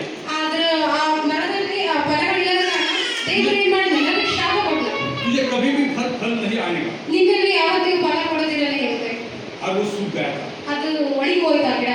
और हम जो अंजीरा है ನಾವು ಯಾವ ರೀತಿ ಅಂಜೂರವಾಗಿದೀವೋ जब पेड़ फगे से हम अंजीर बन जाते हैं। ಯಾವಾಗ ಬೇಟ್ಪಗೆ ಮತ್ತೆ ಬೇಟಸದಲ್ಲಿ ಬೇಟ್ಪಗೆ ನಾವು हम परमेश्वर के लोग चुने हुए लोग बन जाते हैं। ಯಾವಾಗ ನಾವು ದೇವರನ್ನ ಆರಿಸಲ್ಪಟ್ಟವರಾಯ್ತು हम अंजीर बन जाते हैं। ನಾವು ಅಂಜೂರವಾಗ್ತೀವೋ तो अंजीर को पेड़ में फल लगना चाहिए। ಆ ಅಂಜೂರದ ಗಿಡದಲ್ಲಿ ಹಣ್ಣುಗಳು ಹಾಕ್ಬೇಕು. आत्मा का 9 फल होता है। ಅವು ಆತ್ಮಿಕತೆ 9 ವರಗಳಾಗುತ್ತವೆ. आत्मा का 9 उपादान होते हैं। 9 ಆತ್ಮಿಕತೆಯ 9 ಕೃಪೆದಾನಗಳಾಗಿರ್ತವೆ. तब तुम परमेश्वर के चुने हुए लोग बनते हैं। ಆಗ ನೀವು ದೇವರ ಆರಿಸಿಕೊಂಡಂತ ಮಕ್ಕಳಾಗ್ತೀರಿ. हालेलुया। हालेलुया। अभी चुने हुए बन गए हम, ಇವಾಗ ನಾವು ಆರಿಸಲ್ಪಟ್ಟವರಾಗಿದ್ವಿ. लेकिन ऐसे ही बैठे हैं। ನಾವು ಇದೇ ರೀತಿಯಾಗಿ ಕೂತ್ಕೊಂಡಿದ್ದೀವಿ. मेरे पास आओ, प्रार्थना करके जाओ। ನನ್ನ ಹತ್ರ ಬರೀ ಪ್ರಾರ್ಥನೆ ಮಾಡಿ ಹೋಗ್ರಿ. मैं चुना हुआ हूँ। ನಾನು ಆರಿಸಲ್ಪಟ್ಟವನು. मैं प्रभु का बंदा हूँ। ನಾನು ದೇವರ मैं ಮಗನಾಗಿದ್ದೇನೆ. प्रभु का प्रवक्ता हूँ। ನಾನು ದೇವರ ಬರೀ आ जाओ मेरे पास। ಎಲ್ಲರೂ ಬರೀ ನನ್ನ ಹತ್ರ. फायर। ಹಾಗೆ बस इतना ही हो गया। ಇಷ್ಟೇ ಆಗೋದು. उसके बाद परमेश्वर की नम्र सेवक तीसरा स्टेज लेते हैं। ಅದರ ನಂತರ ದೇವರ ನಮ್ರತೆಯೊಳ ಸೇವಕರು ಮುಂದಿನ ಸ್ಥಾನಕ್ಕೆ ಹೋಗ್ತಾರೆ. बेसगा हो गया, ಮೆಸ್ಸಾದವಯ तुम अंजीरा बन गए। ನೀವು ಅಂಜೂರ ಆದ್ರಿ. और उसके बाद तीसरा स्थान होता है जैतून का पहाड़। ಅದಾದ ನಂತರ ಇನ್ನೊಂದು ಸ್ಥಳ ಬರುತ್ತೆ ಎಣ್ಣೆ ಮರದ. जब मोरिया पर्वत पर जाने के लिए मोरिया पर्वत, ಅದಾದ ನಂತರ ಮೋರಿಯ ಬೆಟ್ಟ. मोरिया पर्वत ये है। ಮೋರಿಯ ಬೆಟ್ಟ ಇದೇ ಆಗಿದೆ. दाऊद कहता है कि मैं पर्वत की ओर दृष्टि करता हूँ, मुझे सहायता कहाँ से आएगी। ದಾವೀದ ಹೇಳ್ತಾನೆ ನಾನು ಪರ್ವತಗಳಲ್ಲಿ ದೃಷ್ಟಿ ಇಡ್ತೇನೆ. तो पहले मुझे सदा में धोना शुद्ध होना चाहिए। ಮೊದಲು ನಾವು ಬೆದಸ್ತಗಳಲ್ಲಿ ನಾವು ಶುದ್ಧರಾಗಬೇಕು. मेरा श्राप, मेरा पाप, मेरा मृत्यु, मेरा रोग निकलना चाहिए। ನನ್ನ ಶಾಪ, ನನ್ನ ಪಾಪ, ನನ್ನ ಮರಣ, ರೋಗಗಳು, ಮರಣಗಳು ಎಲ್ಲವೂ ಬಿಟ್ಟು ಹೋಗ್ಬೇಕು. उसके बाद मैं यानी परमेश्वर का चुना हुआ बनना चाहिए। ಅದಾದ ನಂತರ ನಾವು ಬೇಡ್ಬೇಕು ದೇವರ ಆರಿಸಿಕೊಂಡಂತ ಮಕ್ಕಳಾಗಬೇಕು. खाली वह खाट उठा के जाना नहीं घर में, चलो मैं घर जा रहा हूँ। ಬರೀ ಅಲ್ಲಿ ಹಾಸಿಗೆ ನಿಂತುಕೊಂಡು ಮನೆಗೆ ಹೋಗೋದು ಅಲ್ಲ. शाप मेरे पाप मेरे चलते बन गए। ಶಾಪಗಳು, पापಗಳು, ರೋಗಗಳು ಎಲ್ಲರೂ ನಾವು चलो मैं खाट उठा के नाच के जा रहा हूँ। ಡ್ಯಾನ್ಸ್ ಮಾಡ್ತಾ ಹೋಗೋದು. चल छुटा जाए घर में। ಮನೆಗೆ छुट्टी के बाद घर में जाएंगे, चलो मटन लाएंगे, खाना खाएंगे। ಹೋಗೋಣ, ಮಟನ್ ಮಾಡೋಣ, ತಿನ್ನೋಣ ಅಂತ. ऐसा नहीं होना चाहिए। ಈ ರೀತಿಯಾಗಿ ಆಗ್ಬಾರ್ದು. बेत सभा के बाद बेत फगे में मैं अंजीर बन गया हूँ। ಬೆಚ್ಚದ ಆದ್ಮೇಲೆ ನಾವು ಬೆಟ್ಟಕ್ಕೆ ಬಂದು ನಾನು ಅಂಜೂರವಾಗಿದ್ದೇನೆ. उसके बाद मुझे जाना है पर्वत की ओर, तो तीसरा स्थान मुझे मिलता है ऊपर चढ़ाई पर। ಅದೇ ರೀತಿಯಾಗಿ ನಾವು ಅದಾದ ನಂತರ ನಾವು ಪರ್ವತಕ್ಕೆ ಹೋಗ್ಬೇಕು. ಅದಾದ ಮೇಲೆ ಏನ್ ಬರ್ತದೆ ಸ್ಥಳ ಅಂದ್ರೆ बेसरा से ऊपर ऊपर जाना पड़ता है, ಬೆಚ್ಚದಿಂದ ನಾವು ಮೇಲೆ ಮೇಲೆ ಹೋಗ್ಬೇಕಾಗ್ತದೆ. वो पर्वत के ऊपर जाना है। ನಾವು ಆ ಪರ್ವತದ ಮೇಲೆ ಹೋಗ್ಬೇಕು. अभी यहाँ से मैं जाके अभी तीसरे स्थान में आया हूँ। ಈ ಮೊದಲನೇ ಸ್ಥಳದಿಂದ ಹಿಡಿದು ಎರಡನೇ ಸ್ಥಳದಿಂದ ಹಿಡಿದು ನಾವು ಮೂರನೇ ಸ್ಥಳಕ್ಕೆ ಬಂದಿದ್ದೇವೆ. तीसरा स्थान आता है पर्वत के पहले जैतून की बहार। ಈ ಮೂರನೇ ಸ್ಥಾನ ಬರ್ತದೆ ಆ ಪರ್ವತದ ಮುಂಚಿತವಾಗಿ ಎಣ್ಣೆ ಮರಗಳ ಗುಡ್ಡ. आयु का जो पर्वत, ಎಣ್ಣೆ ಮರದ ಗುಡ್ಡ. हाँ, तो जैतून किसको दर्शाता है? ಚೈತನ್ಯ ಎಂಬ ಪದ ಯಾವುದಕ್ಕೆ ಸೂಚನೆ ಆಗಿದೆ? जैतून अभिषेक को दर्शाता है। ಅದು ಎಣ್ಣೆ ಮರ ಏನಂದ್ರೆ ಅಭಿಷೇಕಕ್ಕೆ ಸೂಚನೆ ಆಗಿದೆ ಎಂಬುದಾಗಿ. जैतून का ऑयल जब सर के ऊपर डाला जाता है ಯಾವತ್ತಾಗಿ ಅದು ಎಣ್ಣೆಯನ್ನು ತಲೆ ಮೇಲೆ ಹಾಕಲ್ಪಡ್ತದೋ, और भजन संहिता में 133 में पढ़ेंगे। ಕೀರ್ತನೆಗಳು 131ರಲ್ಲಿ ಓದಬೇಕು. भजन संहिता कीर्तन है 133। ಕೀರ್ತನೆ 133. हाँ, पढ़ो हिंदी में बताओ।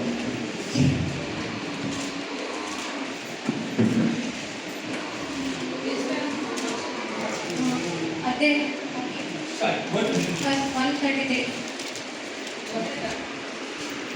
ನಮ್ಮ ಸಹೋದರರು ಬಂದದ್ದು ಎಷ್ಟೋ ಒಳ್ಳೆಯದು, ಎಷ್ಟೋ ರಮ್ಯವಾದದ್ದು.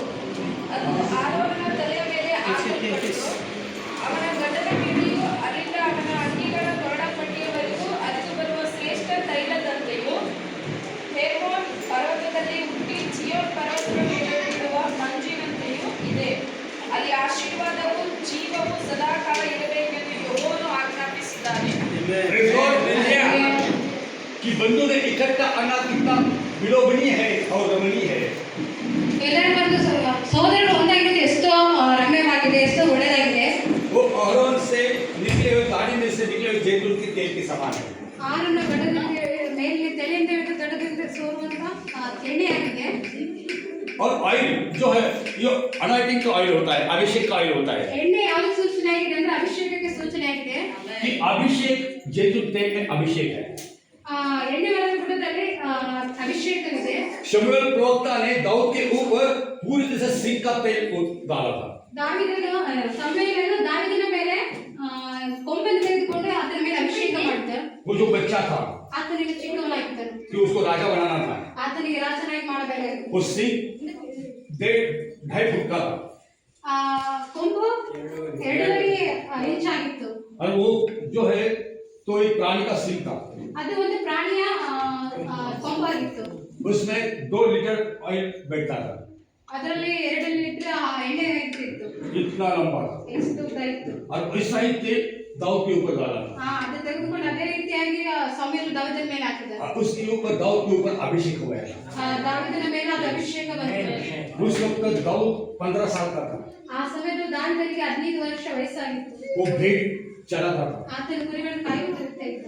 7 भाई को बाहर निकाला था शमूएल ने, ಏಳು ಅಣ್ಣ ತಮ್ಮಂದಿರನ್ನು ಹೊರಗಡೆ ತೆಗೆದುಕೊಂಡು ಬಂದಿದ್ದ ಸಮಯ. लेकिन वो भेड़ को चलाता था। ಅದರಲ್ಲಿ ಆತನ ಅಂದ್ರೆ ದಾವಿದನು ಕುರಿಗಳನ್ನು ಸಾಕ್ತಾ ಇದ್ದ, ಕುರಿಗಳನ್ನು ಕಾಯ್ತಾ ಇದ್ದ. शमूएल ने पूछा और कोई है? ಸಾಮೂವೇಲ್ ಕೇಳಿದ ಮತ್ತೆ ಯಾರಾದರೂ ಇದ್ದಾರಾ? उसके बाप को पूछा ಅದರ ತಂದೆಗೆ ಆತನ तो ಕೇಳಿದ. बोला एक है, ಒಬ್ಬನಿದ್ದಾನೆ, वो भेड़ चलाने गया है। ಆತನ ಕುರಿಗಳನ್ನು ಕಾಯೋದಕ್ಕೆ ಹೋಗಿದ್ದಾನೆ. उसने बोला उसको लेके आ। ನೀನು ಹೋಗಿ ಅದನ್ನು ತೆಗೆದುಕೊಂಡು ಬಾ ಅಂತ ಹೇಳಿದ. जब वो सामने देखा ಯಾವಾಗ ಅದನ್ನು ಮುಂದುಗಡೆ ನೋಡಿದ शमूएल दौड़ के गया ಸಾಮೂವೇಲ್ ಓಡಿ ಓಡಿ ಹೋದ. और सिंह का तेल उसके ऊपर जैतून का तेल डाल दिया। ಆ ಕೊಂಬಿನಲ್ಲಿರುವ ಎಣ್ಣೆಯನ್ನು ಆತನ ಮೇಲೆ ಸುರಿದ. उसके सर से लेके पैर तक वो तेल ऐसा गया। ಆತನ ತಲೆಯಿಂದ ಹಿಡಿದು ಕಾಲಿನವರೆಗೆ ಅದು ಈ ರೀತಿಯಾಗಿ ಹೋಯಿತು. उस वक्त उसको बागी पहना था, ಆತನ ಆ ರೀತಿಯಲ್ಲಿ वो पाटा चढ़ा के ना ऐसा जगह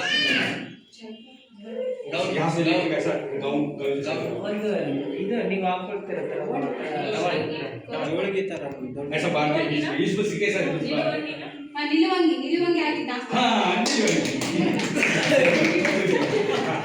बहुत अच्छी सिस्टम, बहुत अच्छी अच्छी करते हैं।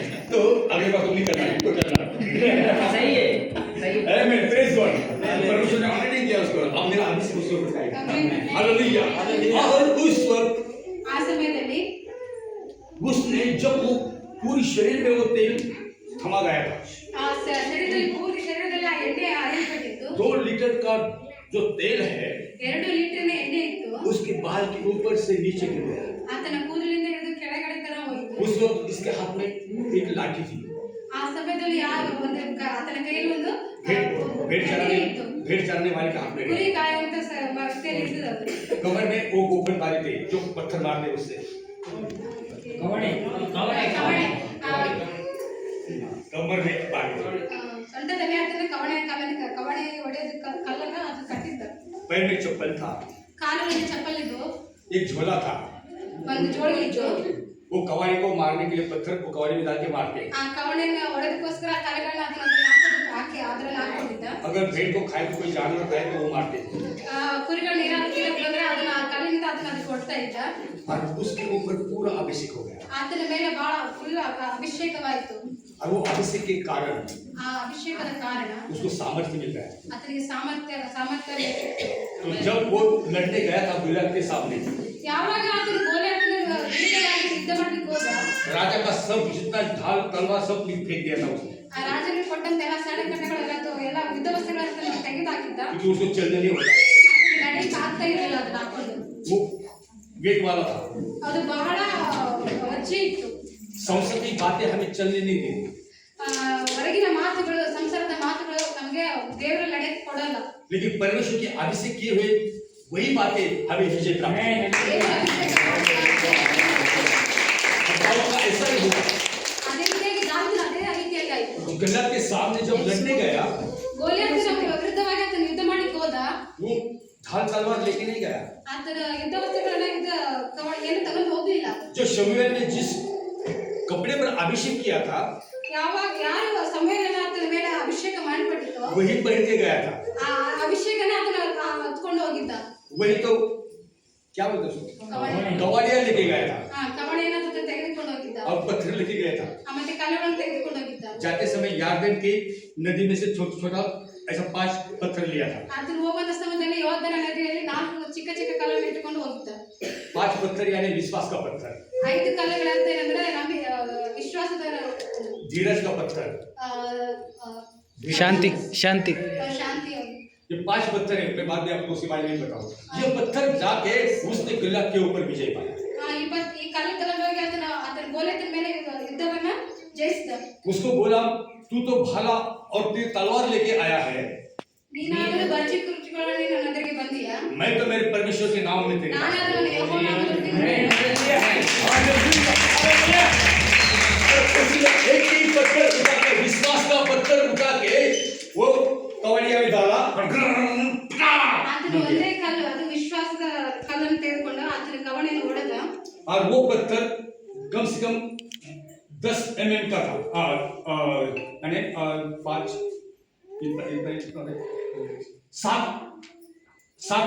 70 mm का था। 70 mm यानी 7 सेंटीमीटर। 70 सेंटीमीटर ಆ ಕಲ್ಲು ಆಗಿತ್ತು. और वो अंडा जैसा था। ಅದು ಮೊಟ್ಟೆ ತರ ಇತ್ತು. जो फेंकने के बाद उसका अंडा जैसा भाग इधर से ऐसा अंदर घुस गया। ಆ ಕಲ್ಲು ಯಾವ ರೀತಿ ಆಗಿದ್ರೆ ಮೊಟ್ಟೆ ತರ ಇತ್ತಂತ. ಆ ಕಲ್ಲನ್ನ ಆತ ನೋಡಿರುವಾಗ ಆ ಕಲ್ಲು ಹೋಗಿ ಆತನ ಹಣೆ ಮೇಲೆ ಬಿತ್ತು. 5 सेंटीमीटर अंदर गया 5 ಸೆಂಟಿಮೀಟರ್ ತನ ಒಳಗಡೆ ಹೋಯ್ತಂತ ಆ ಕಲ್ಲು. और ये खोपड़ी के अंदर भेजा रहता है ಈ ತೆರೆ ಒಳಗಡೆ ಮೆದುಳು ಇರ್ತದೆ. और भेजा टूट गया ಆ ಮೆದುಳು ಮುರಿದೋಯ್ತು एक ही पत्थर में। ಒಂದೇ ಕಲ್ಲಿನಿಂದ. परमेश्वर का सामर्थ्य से हर एक शैतान का भेजा टूट जाता है।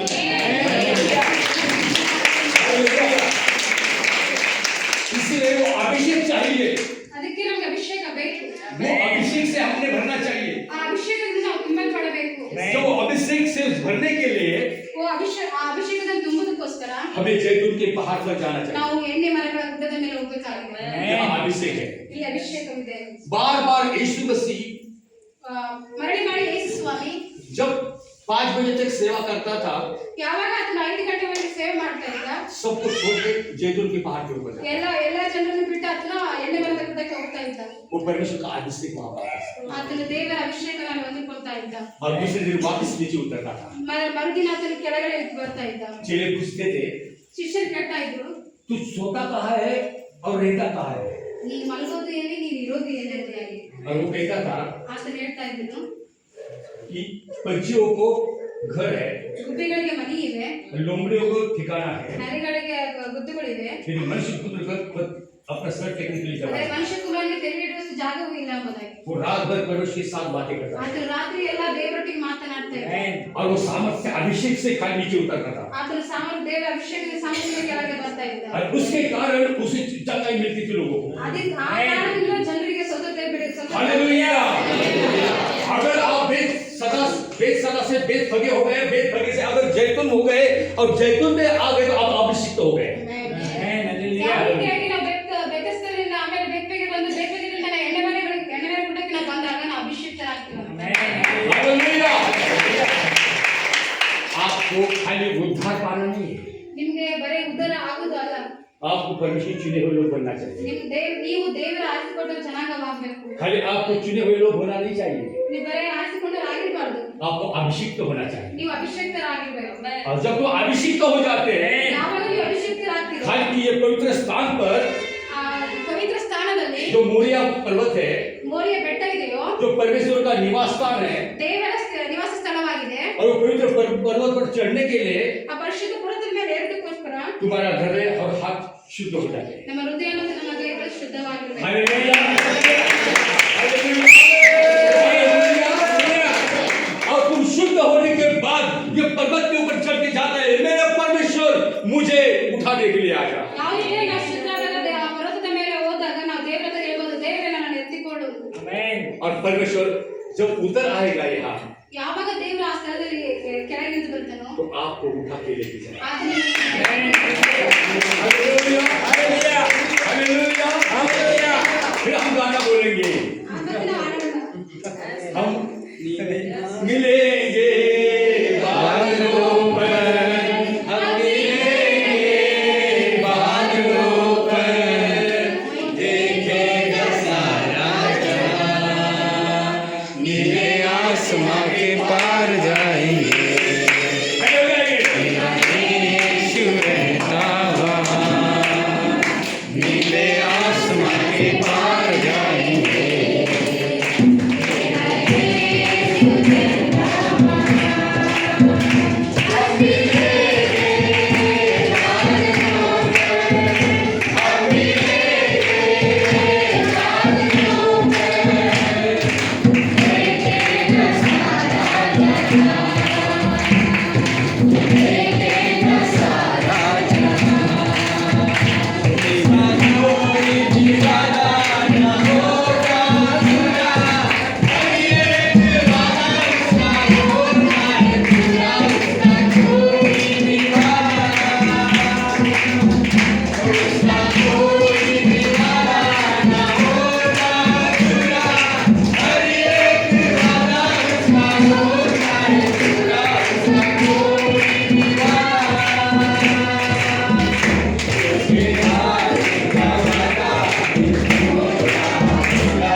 ಬೇಸರ ಜಾಯಿಗೆ ಖಾಲಿ ವ್ಯತ್ಯಾಸ ಎಷ್ಟರಿಗೆ ಬೇಕು ವ್ಯತ್ಯಾಸ ಮಾತ್ರ ವ್ಯತ್ಯಾಸ ಕೊಡ भाई बेसर जाएगा पहला ಕೇವಲ ಒಂದೇ ವ್ಯತ್ಯಾಸ ಬೇಕಾ बेस होनी चाहिए ಬೇಕಾ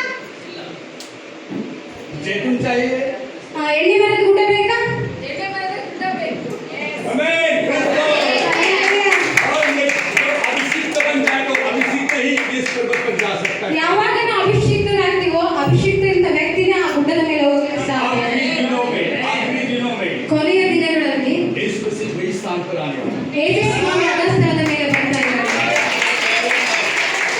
और इसलिए दाऊद कहता है मैं पर्वत के ऊपर करता हूँ ये सहायता मांगता है ಅದಕ್ಕೆ ದಾವೀದನು ಹೇಳ್ತಾನೆ ನಾನು ಪರ್ವತದ ಕಡೆಗೆ ದೃಷ್ಟಿ ಇಡ್ತೇನೆ ಎಂಬುದಾಗಿ कितने लोग तैयार हैं ಎಷ್ಟು ಜನರು ತಯಾರಾಗಿ हालेलुया Hallelujah.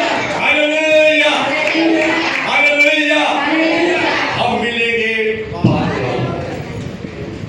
अब बादल पर मिलने के लिए प्रकाशन कैसा चाहिए ನಾವು ಮಧ್ಯ ಆಕಾಶದಲ್ಲಿ ನಾವು ಸೇರ್ಬೇಕಂದ್ರೆ ನಮ್ಗೆ ಯಾವ ರೀತಿ ಪ್ರಕಾಶತೆ ಬೇಕಾಗಿದೆ ಪ್ರಕಾಶ और उस दिन में क्या होने वाला है ಆ ಸಮಯದಲ್ಲಿ ಆ ದಿನಗಳಲ್ಲಿ ಏನಾಗುತ್ತೆ तो हो सके तो नवंबर में या दिसंबर में ಆ ಸಮಯ ಸಿಕ್ಕರೆ ನವೆಂಬರ್ ಅಥವಾ ಡಿಸೆಂಬರ್ ಅಲ್ಲಿ आप प्रार्थना करते रहेंगे ನೀವು ಪ್ರಾರ್ಥನೆ ಮಾಡ್ತಾ ಇರಿ ये पढ़ाई देने के लिए 4 दिन आपके यहाँ ಇದನ್ನ ಇದರ ವಿಷಯವಾಗಿ ಹೇಳೋದಕ್ಕೋಸ್ಕರ 4 ದಿನಗಳ ನಿಮ್ಮ ಮಧ್ಯದಲ್ಲಿ ಬರ್ತೇನೆ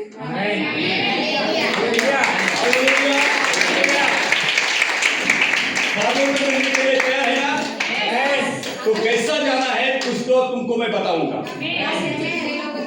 ನಾನು ತಿಳಿಸ್ಕೊಡ್ತೀನಿ और परमेश्वर ये दिन लाने वाला है ದೇವರು ಆ ದಿನವನ್ನು ತರ್ತಾನೆ हालेलुया तो मेरा ट्रांसलेशन सिस्टर करेगी ಅದರ ಅರ್ಥ ಕನ್ನಡದಲ್ಲಿ ನಾನೇ ಹೇಳ್ತೀನಿ तब तक वो स्ट्रांग हो जाएगी ಅಲ್ಲಿವರೆಗೂ ನಾನು ತುಂಬಾ ಸ್ಟ್ರಾಂಗ್ ಆಗ್ತೀನಿ हालेलुया प्रेज गॉड हालेलुया हम प्रार्थना करेंगे ನಾವು ಪ್ರಾರ್ಥನೆ ಮಾಡಿಕೊಳ್ಳೋಣ हालेलुया धन्यवाद देते हैं पिता परमेश्वर आज इस वक्त प्रभु पवित्र आत्मा के द्वारा हर एक को तूने आशीष दिया